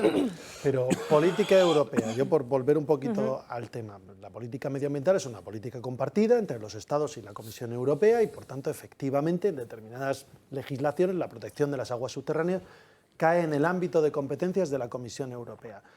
Pero el Gobierno de España puede interpretar los tratados e incluso llamar al Tribunal de Justicia de la Unión Europea y preguntarle, oiga, esto vulnera los tratados. Ha decidido tener un posicionamiento nacional. Yo no he escuchado al comisario de Medio Ambiente decir absolutamente nada. Exactamente, por eso lo he estaba escuchado. diciendo. Con lo cual, quiero decirte, tocan elecciones, los agricultores no van a apoyar al Partido Socialista porque no se puede hacer más para que te voten menos, con lo cual es evidente que les han hecho tanto la vida imposible a ganaderos y agricultores con unas y otras medidas, y cazadores también, a lo largo de esta legislatura, que es prácticamente imposible votar a este Partido Socialista y de luego a Sánchez, pero sí que creen que pueden volver a echarnos toda la porquería de decir que somos negacionistas, de que vamos contra el medio ambiente, de que vamos contra la protección del medio ambiente, de que queremos cargarnos los parques naturales. Aquí en Madrid lo hemos vivido 1000 veces. Yo, mira, ahora que soy candidato en Alcorcón y he sido antes alcalde en Boadilla, hablaban del urbanismo depredador de la derecha. Claro, yo llego a Alcorcón, veo que aquellas zonas, hay algunas zonas que parecen Stalingrado, con edificios gigantescos, un urbanismo desproporcionado. Digo, oiga, el urbanismo depredador, no hay un espacio verde, no hay una laguna limpia. El otro día se murieron como 1000 peces, algo así, en una laguna artificial. Bueno, porque no hacen nada. Es decir, su urbanismo sí es depredador, su falta de protección del medio ambiente. Oiga, pero intentan echar a la derecha, que somos los negacionistas, que es que no creemos en el medio ambiente. Pero ¿qué está usted diciendo? Por ejemplo, en la Comunidad de Madrid, la ley del Parque Nacional del Guadarrama la promueve el Partido Popular. Más del 50% del territorio de la Comunidad de Madrid es espacio protegido. Oiga, ¿pero de qué me está usted hablando? Pero calumnia que algo queda. Sí. Y como llegan las elecciones, eso es la daña con algo que altere. Y Doñana es un símbolo para todos los españoles. Pero no es un patrimonio de la izquierda o de la derecha, es de todos los españoles. Y eso es innegable. ¿Quién va a querer destruir Doñana? Antonio, tienes un ejemplo bestial ahora mismo en el tema sanitario. Después de todos los forones de Madrid, ahora mismo se está levantando la sanidad en media España. Pues ya no se hace ninguna referencia a que en Madrid se ha resuelto. No, te lo dicen bien claro. No, se habla de eso, se habla de la sanidad y tal, no sé qué, pero en Madrid... Algo tendrá el agua cuando la bendicen, porque cuando alguien tiene algo grave, perdona que te corte... Se viene aquí. En cualquier comunidad autónoma, 7 de los 10 mejores hospitales de España están en la Comunidad de Madrid, y aquí, por cierto, ningún madrileño pone ninguna pega que un catalano, que un valenciano, que un murciano o que un andaluz quiera venir. Pero, hombre, que dejen de insultarnos ya desde el Gobierno de la Nación. Porque si tenemos 7 de los 10 mejores hospitales, a lo mejor es por 20 y tantos años de gestión del Partido Popular al frente de la Comunidad de Madrid. Pero el que pone pegas es el gobierno catalán o asturiano, no sé qué. O sea, no hay libre circulación de enfermos, o tan libre. Hay problemas burocráticos. Bueno, en algunos sí. Yo no sabía, por ejemplo, que en Castilla-La Mancha, con la tarjeta sanitaria de Madrid, puedes coger las medicinas igual, y eso lo he comprobado este fin de semana pasado.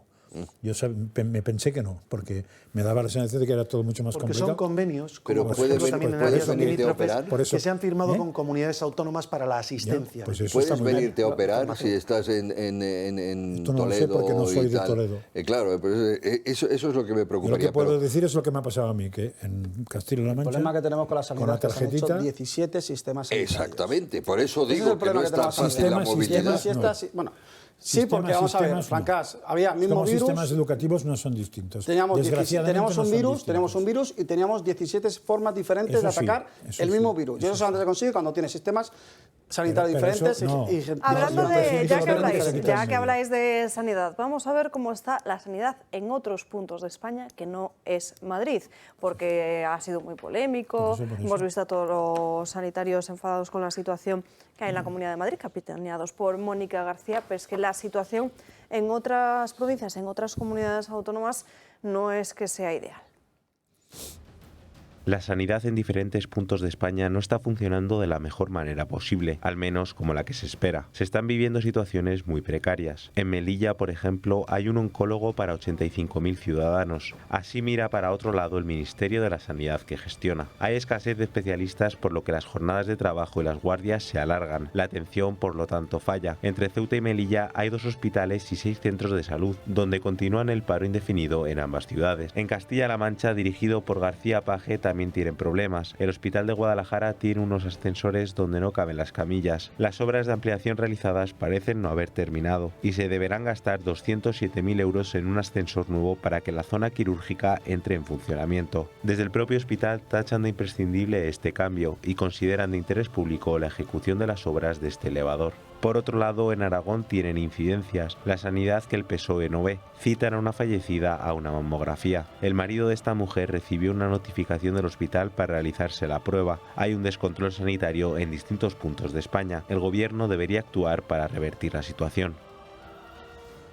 Y volvemos hasta Ferrovial, a esa junta de accionistas. Patricia Sanz, resúmenos cuáles son los puntos más importantes que se están tratando desde hace apenas unos minutos ahí. Pues Alba, la verdad que el mensaje de Rafael del Pino ha sido muy importante, no solo para el Gobierno, sino también para el resto de las empresas del IBEX 35. Ha recordado que esta operación mercantil, por la cual van a trasladar previsiblemente la sede a los Países Bajos, entra dentro de la absoluta normalidad. Dentro de Ferrovial, más del 90% del valor procede del extranjero, en concreto más del 90% de sus inversores, recordando que además más de 3/4 partes, es decir, del 75%, suponen activos de América del Norte. Además, ha explicado que se trata de una operación que siempre ha querido ser transparente de cara a sus inversores, de cara a la opinión pública, y que además persigue motivos, como ya habían apuntado en ese cruce de cartas con el secretario de Estado de Economía, que son económicamente válidos. De hecho, tal es la validez que se podrán acoger al régimen fiscal de neutralidad propio de las fusiones. Asimismo, ha explicado que no afectará a la continuidad operativa de la empresa, que mantendrá la cotización y el empleo en España, puesto que ha recalcado España ha sido siempre nuestro país y no renunciaremos a él. Sin duda, una operación que es observada no solo desde el IBEX 35, sino desde el resto de las compañías de España.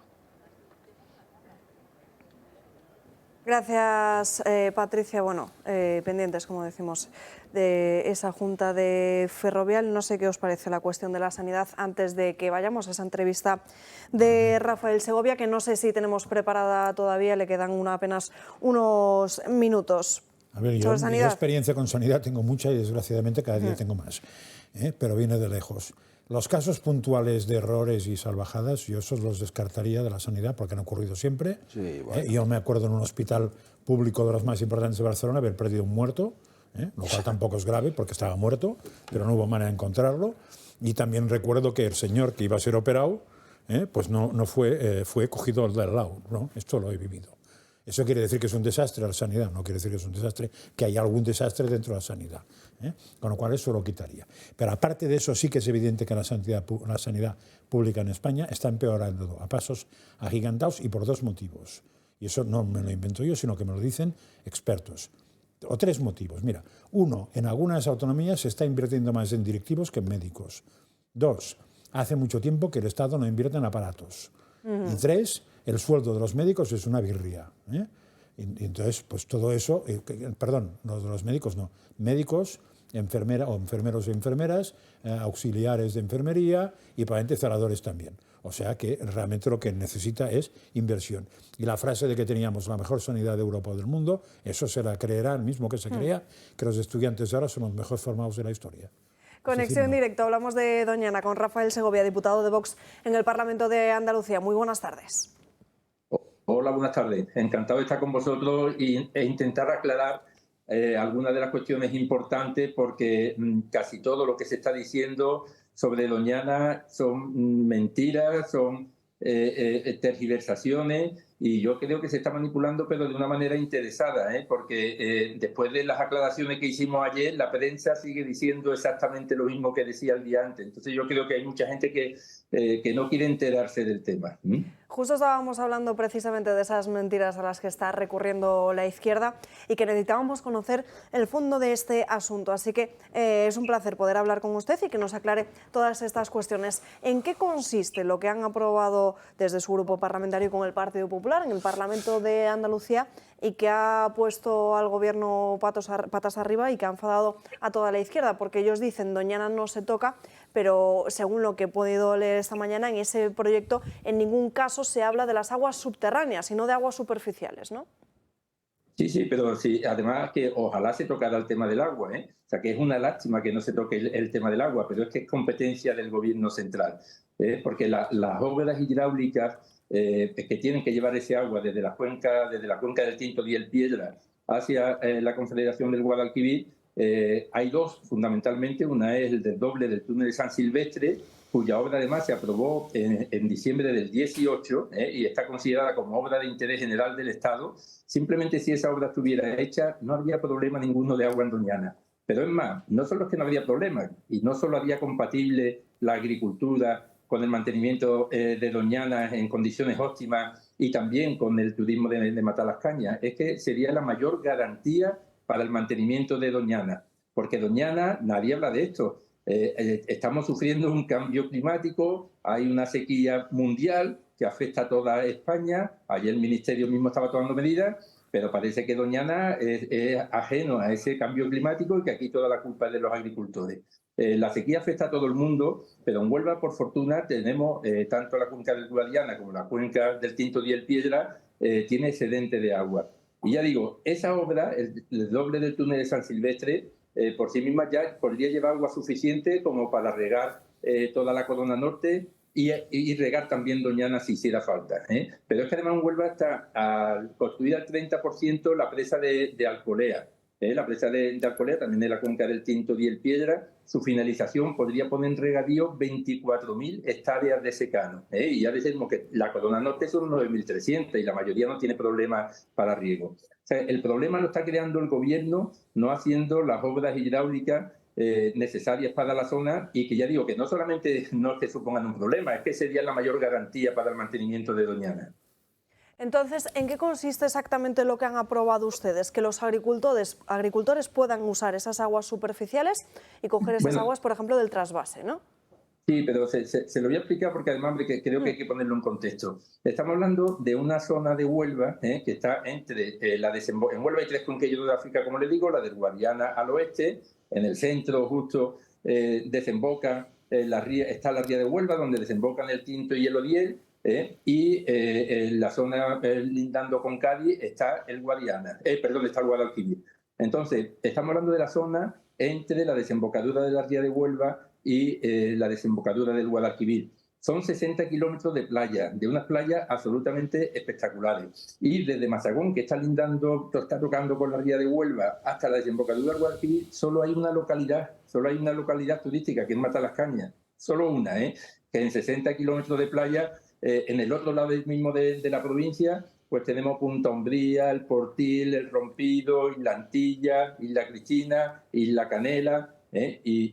Bueno, en Málaga, por ejemplo, en 60 kilómetros de playa, pues tanto Remolino, Benalmádena, Fuengirola, Marbella y San Pedro de Alcántara. Ahí solamente hay una localidad turística, que eso ha sido lógicamente condicionado precisamente por la cantidad de espacio protegido que hay en la zona.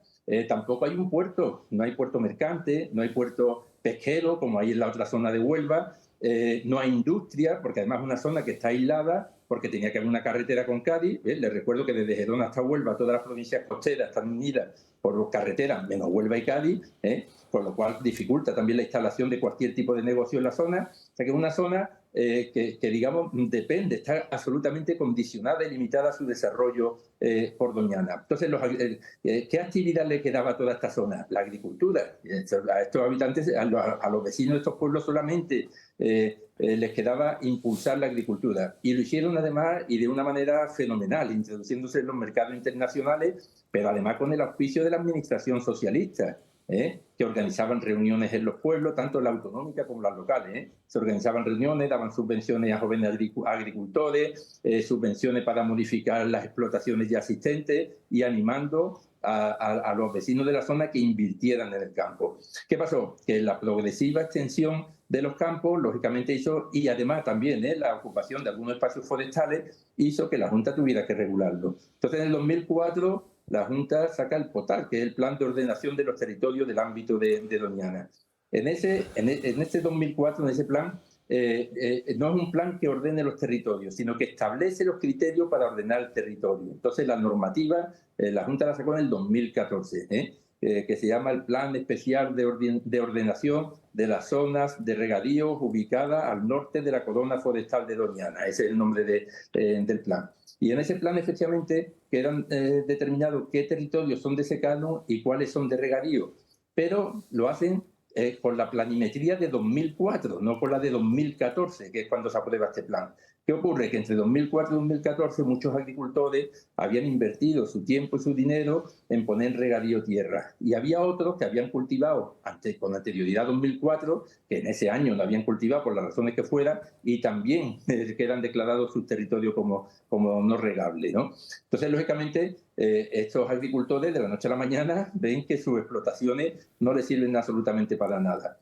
¿Qué es lo que ocurre? Pues lógicamente entran en una batalla judicial. Quiero decir que el plan que dice que fue consensuado es mentira. Hubo 3.600 alegaciones por parte de los agricultores, que no se consensuó con ellos absolutamente nada, y que además no fueron respondidas las alegaciones. En el 2016, el PP, estando en la oposición aquí en Andalucía, presentó una proposición no de ley para hacer una reordenación de los territorios, y una recalificación.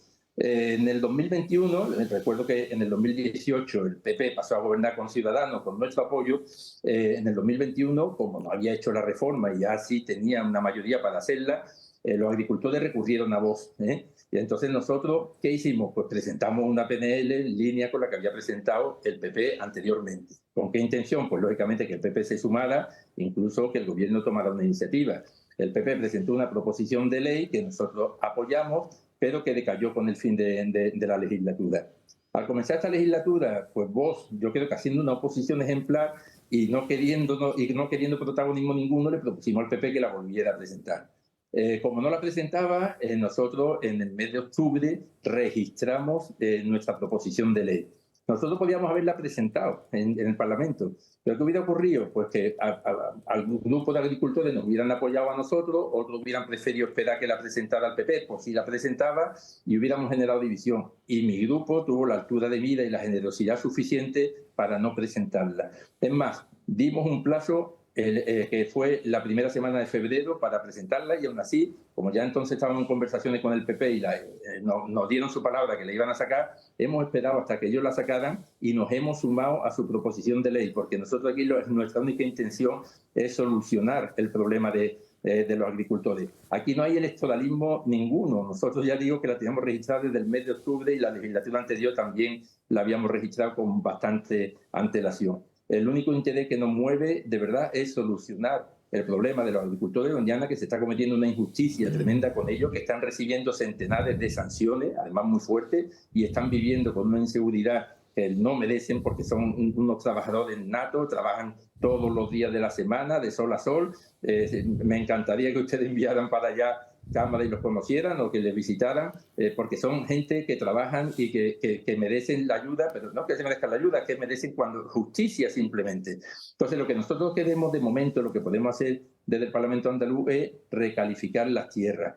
Recalificar significa, ojo, que además había una oficina que tendrían que demostrar parcela por parcela que esas tierras estaban en regadío antes de 2014 y que no era terreno forestal.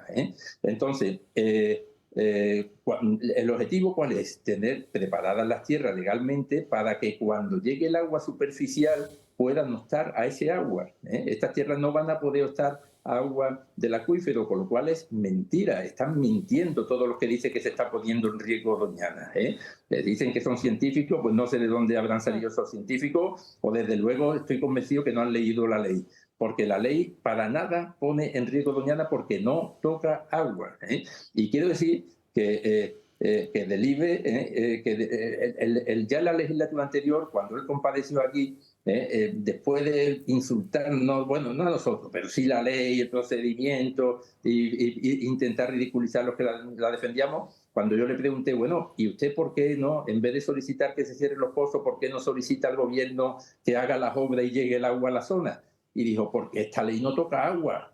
Y si no toca agua, ¿cómo va a desecar Doñana? Es que es un sinsentido absoluto lo que estamos viviendo. Lo asombroso es que haya gran parte de la prensa española que lo apoye, porque realmente no se mantiene esta injusticia hacia los agricultores que está ocurriendo y que los grupos de izquierda están apoyando.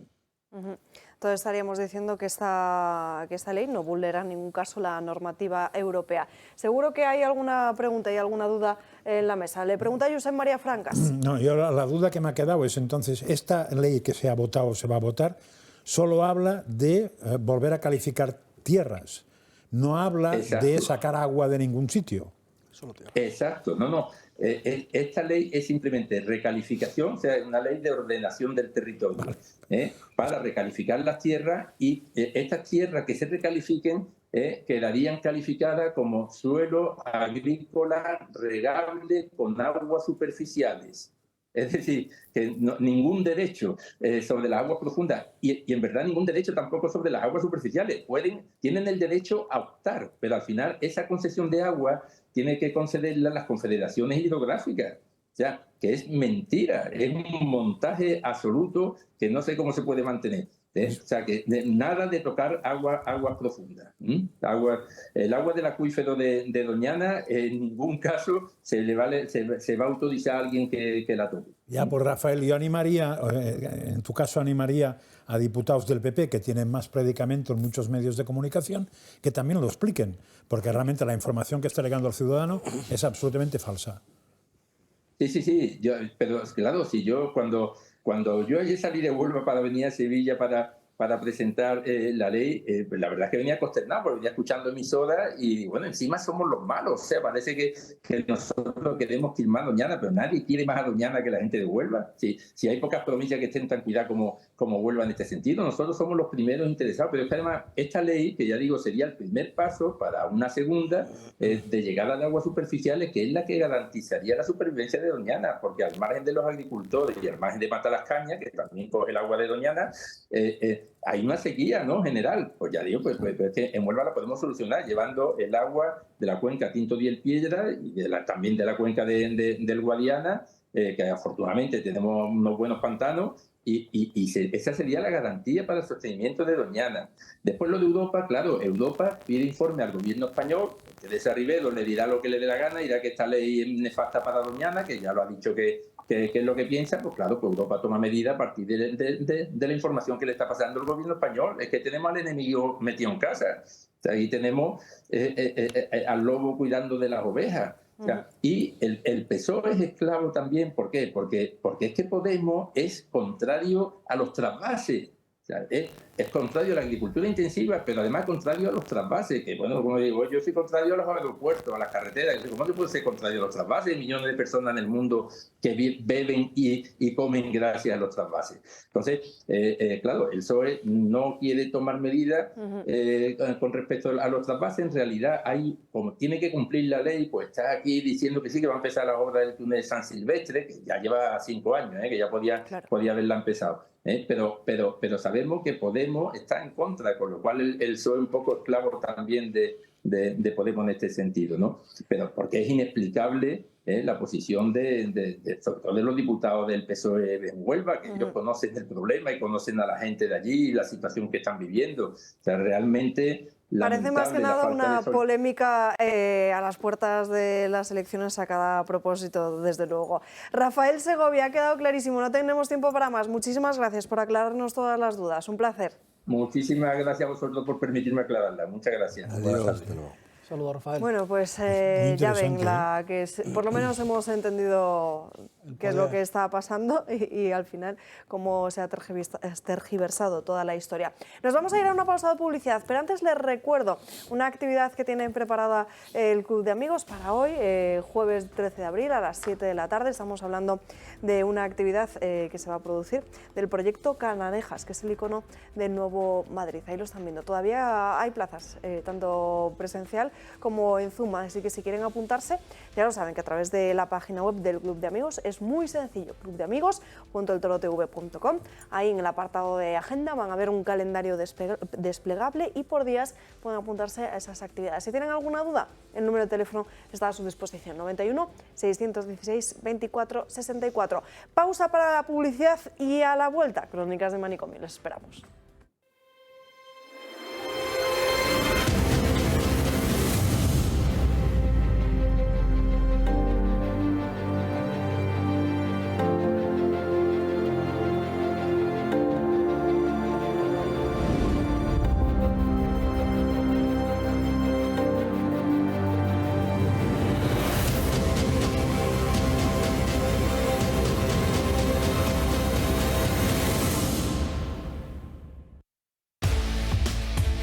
estamos de vuelta en Dando Caña. Todavía tenemos media hora por delante en la que hablaremos de muchos asuntos.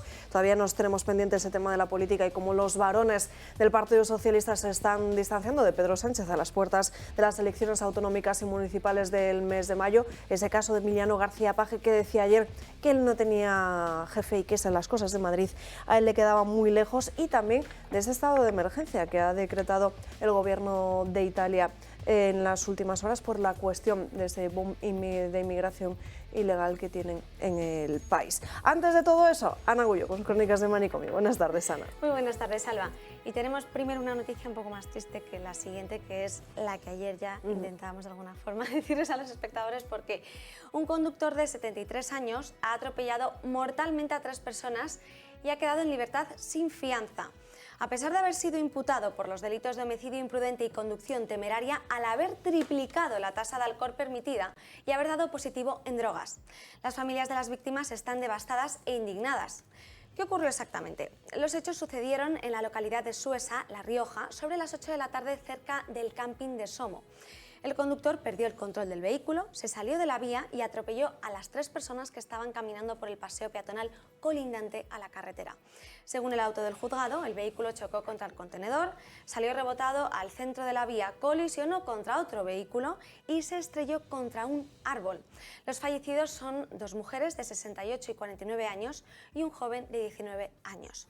Además, una 4ª persona ha sufrido también lesiones leves como consecuencia del atropello. Pero a pesar de que el conductor estaba ebrio y bajo los efectos del cannabis, el juez le ha dejado en libertad provisional con cargos. Considera que le ha retirado el carnet de conducir, le ha prohibido salir de España con la obligación de entregar el pasaporte y personarse semanalmente en el juzgado. ¿Por qué? Porque ha decretado esto así, principalmente porque el conductor presentó unos informes médicos en el juzgado y, según establece el auto, estaría bajo tratamiento psiquiátrico. Entonces, por depresión, y que esto además ha tenido varias tentativas de suicidio en el pasado, y que esto podría provocarle esta situación de meterle en prisión o de acabar en prisión, agravar su situación mental. Y entonces, para preservar su salud, pues le han dejado en libertad con cargos. También han destacado la edad que tiene, que son 73 años, que es conocido de la localidad y que bueno, que no tiene ningún peligro de salirse del país. Pero es alucinante porque la carretera está pensada para que las personas puedan andar por ella y puedan, pues, no sé, estar, que es decir, que es una situación que se podría haber evitado. O sea, si no estuviese bajo los efectos del alcohol y de esa situación. No sé qué os parece, pero ha conmocionado a todo el pueblo. Han estado 3 días de luto en el municipio. Las declaraciones también del alcalde a la agencia EFE han indicado que estaban totalmente consternados. Y la ley es una cosa, la interpretación que hacen los jueces es más amplia que la ley. Eso es lo que se me ocurre aquí. Puedes estar de acuerdo o no, pero se puede, ¿cómo se llama? Impugnar, no se llama impugnar, ¿no? Recurrir. Pero hay que reconocer que los jueces interpretan distinto. distinto. Casos donde suceden estas cosas y quedan en libertad de todas formas. Ya. Es que el tema está en el Código Penal. Por ejemplo, el artículo 20 establece que cuando tú cometes un delito de estas características y tienes algún tipo de alteración psíquica, como en este caso, que tú no puedes comprender a lo mejor la gravedad que has hecho, no tienes responsabilidad criminal. Tampoco tendrías responsabilidad criminal si, por ejemplo, al tiempo de cometer esa infracción te encuentras bajo los efectos del alcohol, teniendo en cuenta que tú, cuando has hecho ese acto, no lo podrías haber evitado. No sería este caso, porque cogió el coche, por eso le han quitado el carnet de conducir. Lo que sí que están alegando es que de alguna forma están aplicando este artículo, pero como tú me bien has dicho, interpretándolo, porque no dice exactamente lo que ha ocurrido aquí, sino simplemente preservando la salud de esta persona, del que ha perpetuado este atropello mortal.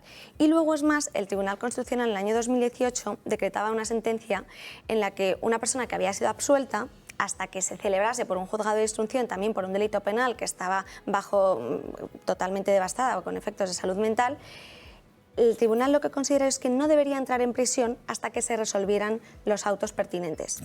Entonces, está de alguna forma tanto implicando la jurisprudencia que tenemos en España como en estos artículos, pero creo que dejan pues mucho que desear. Ya, pero yo como ciudadano normal, a mí me cuesta mucho entender que según qué efectos el alcohol y las drogas sean atenuantes. Es una cosa que no he entendido nunca. Pero vamos, no he entendido jamás. Lo mismo que no he entendido que según qué personas en un juicio puedan mentir impunemente y no pase absolutamente nada. Sigo sin entenderlo. Pero ya supongo que es porque mi mentalidad estrecha y pueblerina. No, es simplemente por la... O sea, cuando alguien comete un delito con la alevosía de querer cometerlo, entonces se le pena más, pero cuando lo has hecho bajo los efectos de algo y te acoges a eso, entonces ahí no, porque no era tu intención de hacerlo. Claro, porque ha sido un accidente y no es un hecho intencionado. Pero el sentido común dice, si yo me tomo alcohol y me drogo, lo que estoy haciendo es provocar un accidente seguro, porque no controlo mis actos, con lo cual no entiendo. Hemos visto que la carretera es amplia y que había un espacio... Pero el de esto no es tan amplio. No. Bueno, creo que hoy nos vas a llevar de restaurantes y hasta Nueva York, ¿no? Uy, sí. Muy lejos. Sí, porque ¿se imaginan acudir a un evento para disfrutar de una experiencia gastronómica vegana donde la etiqueta sea ir totalmente desnudo? Pues no es ninguna película y como muy bien ha dicho Alba, este tipo de eventos existen en Los Ángeles y en Nueva York. Unos 25 comensales sin ropa y totalmente desconocidos entre ellos participan en cenas privadas a las que solo pueden acudir si han pasado un proceso de selección. Esta experiencia, ideada por la artista Charlie-Anne Max, ha sido todo un éxito. Desde su puesta en escena en abril del año pasado, han participado 400 personas. Se celebra una vez al mes y las entradas se agotan en menos de 24 horas. El menú vegano cuesta $88, lo que equivale a unos 80 euros.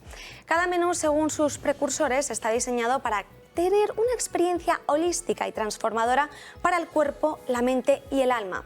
Pero esto no es lo único que tienen estas exclusivas citas a ciegas entre veganos, sino que para disfrutar aún más profundamente de esta experiencia, antes de comer los invitados deben realizar un ritual. Una especie de danza junto con una sesión de meditación para que conecten con su yo más profundo.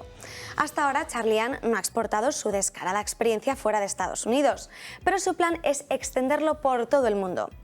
Y ojo, porque podría llegar a España a finales de agosto. De hecho, únicamente se han realizado este tipo de eventos en su loft privado en Los Ángeles y también en zonas más minimalistas o en espacios más minimalistas de Nueva York. Pero ahora pretende este verano llevarlo por Europa. Primero será la Toscana, luego Berlín, París y finalmente España a finales de agosto. Yo lo del proceso de selección me ha llamado muchísimo la atención, entonces he visto a ver qué había que hacer. Te metes en la página web y entonces tienes que rellenar unos datos, hay un formulario y entonces de todas las cantidades de solicitudes que reciben hacen una selección en función de si tú tienes algún tipo de problema de estar con otras personas pues desnudas o no, la intención, es más pudoroso. Si eres más pudoroso, No, la intención que tienes de hacerlo. Y hay una cosa curiosa, que si eres hombre tienes que cumplir un requisito exclusivo, que tienes que haber sido recomendado por otra persona, por otro hombre que haya acudido también al evento. Hombres en las fotos no hemos visto ni uno. No, y debe ser porque no, claro, porque si no te invitan, ¿cómo empiezas a ir? Claro, y si un hombre nunca ha ido, ¿cómo empiezan a ir hombres? O sea, a lo mejor la primera vez le invitas a Charlie-Anne Max y luego ya te pueden invitar en función de si han ido o no. Yo es lo que menos he entendido. Estamos locos. Que no hubiera ningún hombre en la foto. Y encima casi $90. Sí, sí. Pero si hubiera hombres, entendería que algunos hombres paguen $90 para ver Hombre, chicas pero y yo no para creo comer. que la mayoría de los que estamos en la mesa y la es... mayoría de los espectadores que nos ven desde casa es que no comen desnudos ni en su casa. Ya, pero es que supongo que esto después de comer tiene su segundo plato o postre, eso ya no, eso no lo cuentan el tema de la meditación, lo previo lo cuentan. Tampoco nos chupemos el dedo. No, pero sí que, o sea, el otro invitado que tiene que invitar al hombre no tiene que ser hombre. Puede ser una mujer de las que haya acudido. O sea, lo que pasa es que tiene que haber sido invitado a esos eventos y haber participado. Pues ¿sabéis cómo comenzó esta mujer? Esta mujer comenzó en el año 2018 en Instagram y entonces subía recetas de comida vegetariana en fotos pues sin ropa. Desnuda. Totalmente. Y entonces, claro, Instagram en menos de unas semanas había conseguido 30.000 seguidores, pues imagínate. Y entonces Instagram le cerró la cuenta. Pero como tenía tanta gente que le seguía, ella decidió hacer en su loft pues reuniones nudistas. Y a raíz de eso, del boca a boca y tal, oye, yo también quiero, el año pasado, ya en abril del año pasado, crea esta experiencia de food dinner. Y entonces ya ahí empieza a hacer reuniones de 6 personas y la gente que se corre como la pólvora, que está interesadísimo en ir y que llegó un momento en el que había 40 personas en su casa y dijo, no, esto lo vamos a hacer de alguna forma para que vengan limitadas, con un proceso de selección, no haya ningún problema. Pero es alucinante. Y no sé si la experiencia podía ser casi no dar de cenar y dedicarse a otra cosa. Y nenaría más, no sé. O que no fuera vegano, que fuera... Quiero recalcar que el proceso de selección es claramente antifeminista Y no, lo digo de verdad porque me parece un fallo ideológico, ¿no? Antifeminista y discriminatorio, porque resulta que, por lo menos por las fotos vistas, y había mucha gente y tal, todas son bombones, ¿no? Entonces, ¿qué pasa? Que en fin, yo qué sé, por citar un caso conocido, Cristina Alberdi no podría ir, no sería seleccionada. Claro, es que no todo es belleza en el desnudo. Entonces, la artista lo que debería decir en el primer proceso de selección, que sean modelos. Ah, bueno, ya estamos hablando de otro concepto, ¿no? No sé qué tipo de criterios, pero... ¿Mandan fotos o no? No, pero claro, las has visto. Ah, bueno, no sé, pero tú ahí No, sí claro, las has visto, es una cita ciega. Ahí sí las has visto. O sea, no puedes conocer al resto de invitados que van. No, mandan fotos los en la selección. seleccionadores supongo eso no que lo sé sí. porque, no sé si... Sería supongo que interesante sí, el dato, que sí. Eso sí, pero Hombre, es que si te miran si eres pudoroso o no... yo no me metí a hacerlo porque dije, no quiero que esté en ninguna...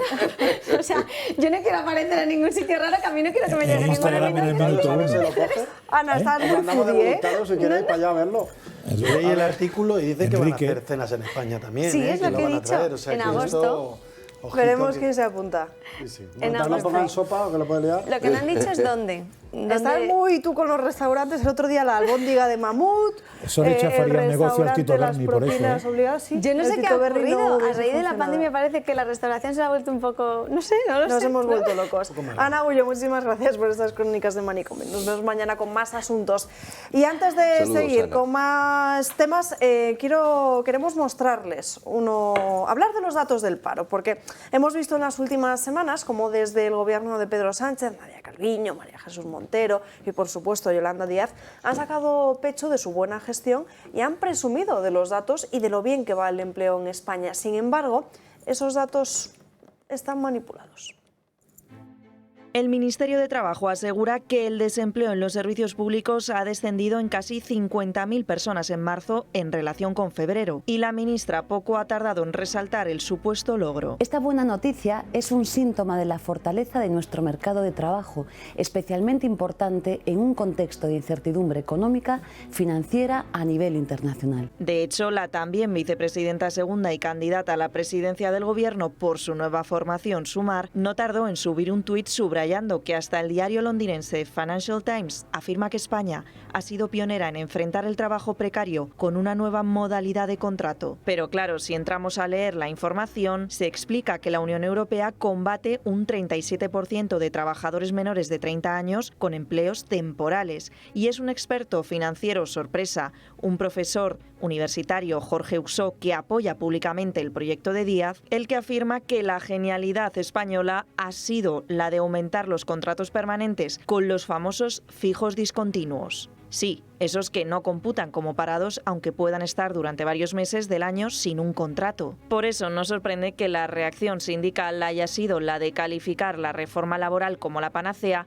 mientras la COE ya ha puesto el grito en el cielo. Pese a ser la cifra más baja de desempleo en un mes de marzo desde 2008, el paro se sitúa en España en cerca de 2.900.000 personas, el más alto de la zona euro. Y es que si atendemos al número de empresas inscritas en la Seguridad Social, ya había muchas menos en enero de este año en comparación con diciembre del pasado, y si comparamos febrero de 2023 con febrero de 2020 se han dado de baja casi 61.000. Por su parte, la oposición ha recordado a la ministra de Trabajo en las sesiones de control al Gobierno que el paro juvenil no deja de subir y le ha pedido que aclare por qué sus cifras difieren con las de la Autoridad Independiente de Responsabilidad Fiscal. Y es que mucho le pese al Gobierno, la reducción del paro en el sector servicios se debe al efecto de Semana Santa, pues en términos reales hay más parados ahora que en diciembre del año pasado. Y saludamos en nuestra mesa a Eduardo Morán. Eduardo, muy buenas tardes. Hola, muy buenas, ¿qué tal todos? Hoy toca hablar de las lentillas. Sí, pasado mañana es el Día Mundial de las Lentillas, que hay días mundiales para todo, pues también de las lentillas. Y va en honor a Da Vinci, que fue el que más o menos entendió que con una lente, que era de vidrio, poniéndola en el ojo, sí cubría la parte de refracción, fue un poco el precursor, ¿no? Sí, luego ya hasta hace 100 y pico años que realmente empezaron a usarse en los años luego ya 60, ¿no? del siglo pasado. Y realmente actualmente hay tal variedad que nos cubre y nos da bastante facilidad para poder adaptar a casi toda la escala de población, desde los niños cuando tienen problemas que en ese sentido pues no tienen que utilizar una gafa o deporte, nos permite, cuando ya vamos teniendo vista cansada, pues seguir manteniéndonos las lentes con vista cansada, porque también de lejos y de cerca. En la edad que más crece la miopía, son muy útiles para ese control del avance de la miopía, hace que se ralentice el avance de la miopía. Entonces yo creo que como de estas píldoras que damos, hoy era un día bueno de celebrar que el día 15 es el Día Mundial de las Lentillas. Hombre, lo cierto es que las lentillas tienen muchísimas ventajas y las personas que las llevamos y que hemos pasado de la gafa única a llevar la lentilla nos ha dado la vida, pero la pregunta es si podemos usarlas a cualquier edad, porque esto también es importante. Claro. En principio sí, o sea, que decir que de los niños muy pequeños, lógicamente por destreza se tiene que poner en casos más o menos hay personas que nacen con el cristal sin cristalino y tal, entonces que la cantidad y la calidad de graduación solo se puede utilizar con lentillas, entonces se ponen unas lentes un poco especiales, lógicamente, y para que el desarrollo del niño sea igual, pero eso en los bebés o algo un poquito más de criterio. Pero a partir de la edad de 5, 6, 7, 8, 9 años, que en ese sentido que ya hasta ellos aprenden a ponerse las lentillas, se pueden utilizar perfectamente. Siempre con el warning de que la tenemos que adaptar en un establecimiento sanitario de óptica, en el que cumpla la normativa, que no todas las lentillas son iguales, que nosotros decimos que no se compren por internet, salvo que sepas el centro que te la está vendiendo y que te haya visto tu ojo físicamente, porque muchas veces decimos, pues sí, parece que es lo mismo. Pues no, no es lo mismo. Las lentes tienen que funcionar, tienen que tener la renovación de aire y la renovación de oxígeno en ese sentido, para que el ojo no tenga ningún tema de biocompatible y no haya infección, que es muy complicado. Las podemos combinar perfectamente con el uso de gafas, ¿no? Por ejemplo, llegamos a casa y decimos, pues ya me voy a quitar las lentillas, que llevo usándolas todo el día, y me pongo la gafa para descansar. Por supuesto, no solo eso, sino que se debe combinar con gafas. Las lentes de contacto no son, aunque las hay, incluso hasta que podemos dormir con ellas dormir con ellas durante unos días, en ese sentido, lo normal es que se combinen con gafas. En muchos casos son gafas que también se pueden combinar cuando ya las llevo puestas, en el sentido, digo, bueno, pues llevo una gafa de sol y no tengo que llevarla graduada, entonces puedo llevar más el formato moda o el formato de que depende para qué actividad de deporte, no es lo mismo si estoy haciendo una actividad de esquí, que me puedo llevar una gafa específica, o una montaña o en otras cosas.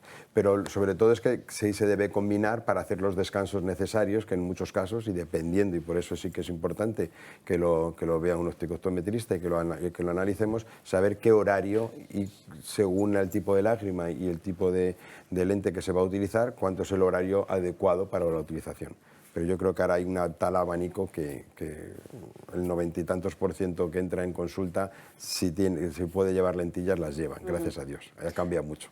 Desde luego, y menos mal. Eduardo, no dejo que te vayas sin decirle a nuestros espectadores y socios del Club de Amigos que tienen un primer mes de prueba gratuito, un 15% de descuento y, ojo, el regalo de unas gafas de sol, que ahora que parece que estamos más en tiempo de verano que de primavera, bueno, y no que han bajado un poco las temperaturas, viene muy bien. Eduardo, un placer, como siempre. Muchísimas gracias a todos. Hablemos ahora sí de política. Estamos a un mes y medio de esas elecciones del 28 de mayo y Pedro Sánchez, como habrán visto, no deja de pasearse en diferentes mítines electorales. El otro día fue en Segovia, ayer en Burgos. En todos la tónica se repite, la calle parece que le rechaza y le abuchea siempre que puede. Y al final, esa sensación que tiene en la calle parece que ha llegado también a oídos de los diferentes varones territoriales que empiezan a renegar del presidente del propio Partido Socialista.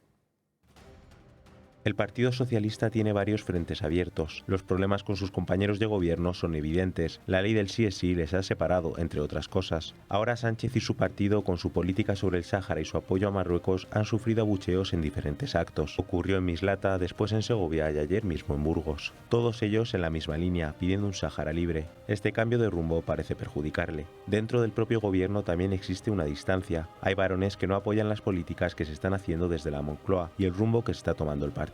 Emiliano García Paje, presidente de Castilla-La Mancha, se considera autónomo.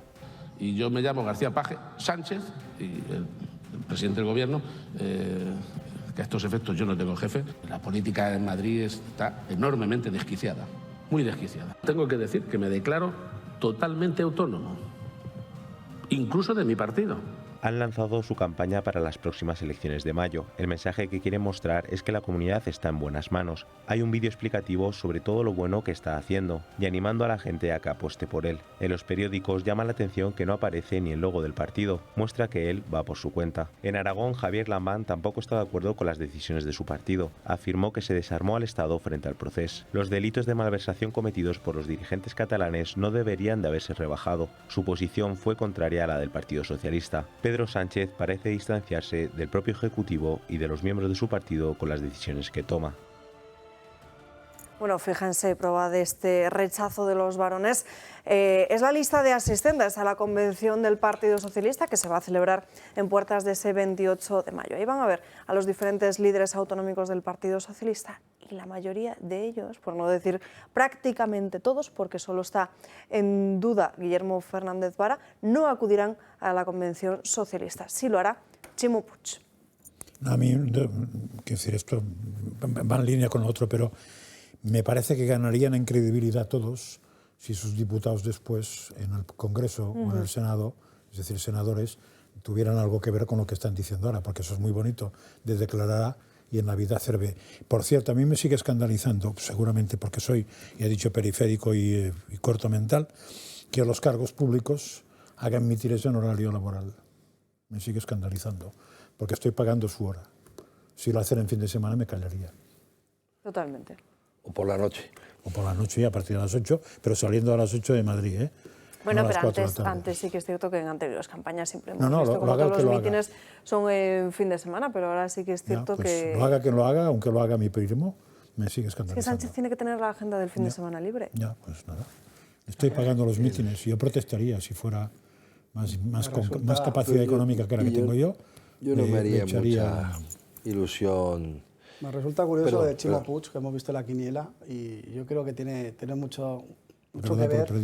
Que Chimo Puig es un perdedor nato, en el sentido de que yo creo que es el gran varón fracasado ante Sánchez, el gran traicionado, y que estuvo incluso cuestionado por el propio Sánchez, que incluso vemos los movimientos que hubo incluso de colocar a una de las ministras como posible alternativa a Chimo Puig, y creo que está intentando acercarse al jefe en este caso para ver si deja todavía su cabeza... Hombre, es que a Chimo Puig cuesta salvarle, ¿eh? Sí, ya, pero el tío lo tiene que intentar, porque claro, no ha conseguido nada. O sea, todo lo que ha prometido, el arreglo de la infraestructuración, las grandes inversiones en la Comunidad Valenciana, es que no ha conseguido nada. O sea, siempre que ha ido a Madrid ha venido con las manos vacías. O sea, Chimo Puig es el auténtico derrotado, digamos, de estas elecciones autonómicas frente al resto de varones socialistas. O sea, ha sido incapaz, digamos, no solamente estos 4 años, sino en 8 años, en cumplir una sola de sus promesas electorales. O sea, realmente Chimo Puig es el gran derrotado, y lo hemos visto cuando las sedes que estaban intentando colocar en la Comunidad Valenciana, tanto en Elche como en Alicante, fueron a otros lugares.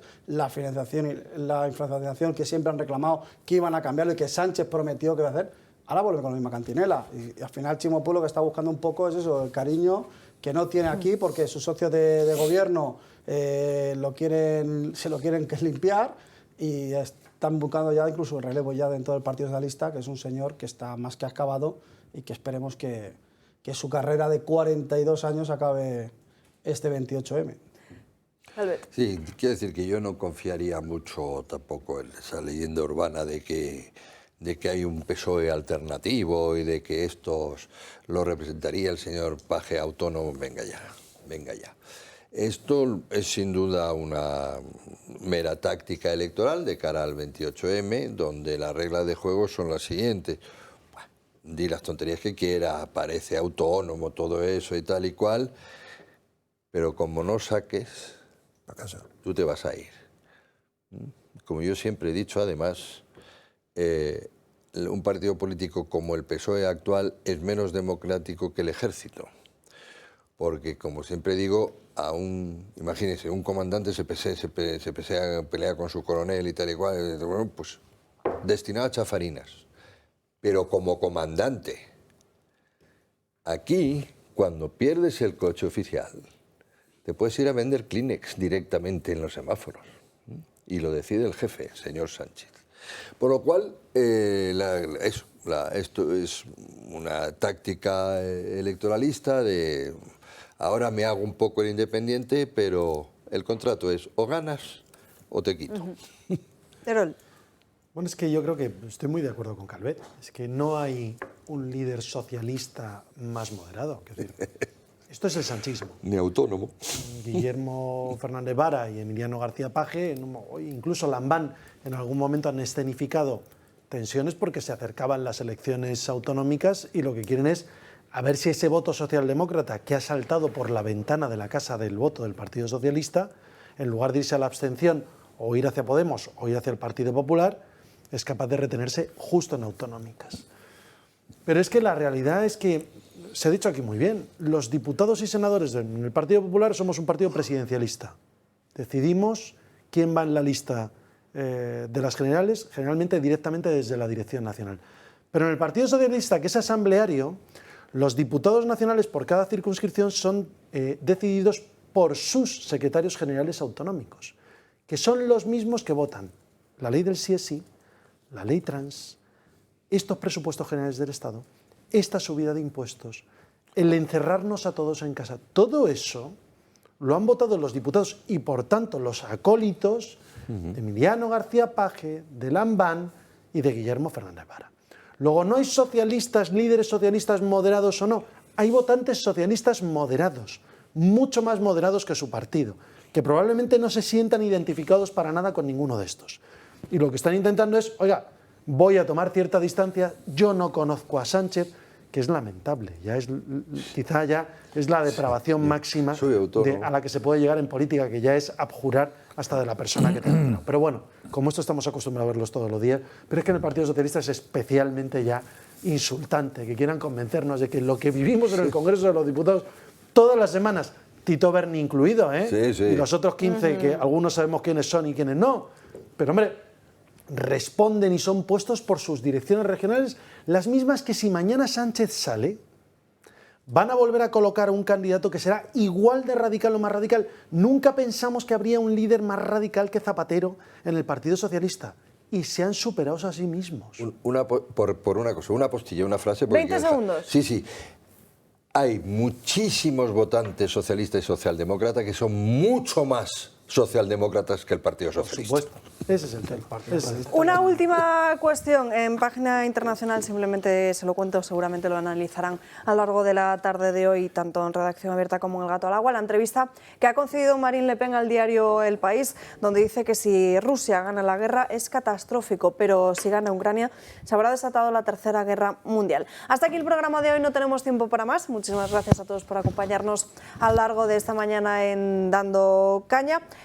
Como les decía antes y les insistía, si les ha gustado el programa de hoy, si quieren contribuir y poner su granito de arena para que esta televisión pueda seguir estando en sus casas acompañándole a diario, un mensaje de texto con la palabra Toro al 28088. Toro al 28088. Que tengan un feliz día. Les veo mañana aquí a las 12 en Dando Caña.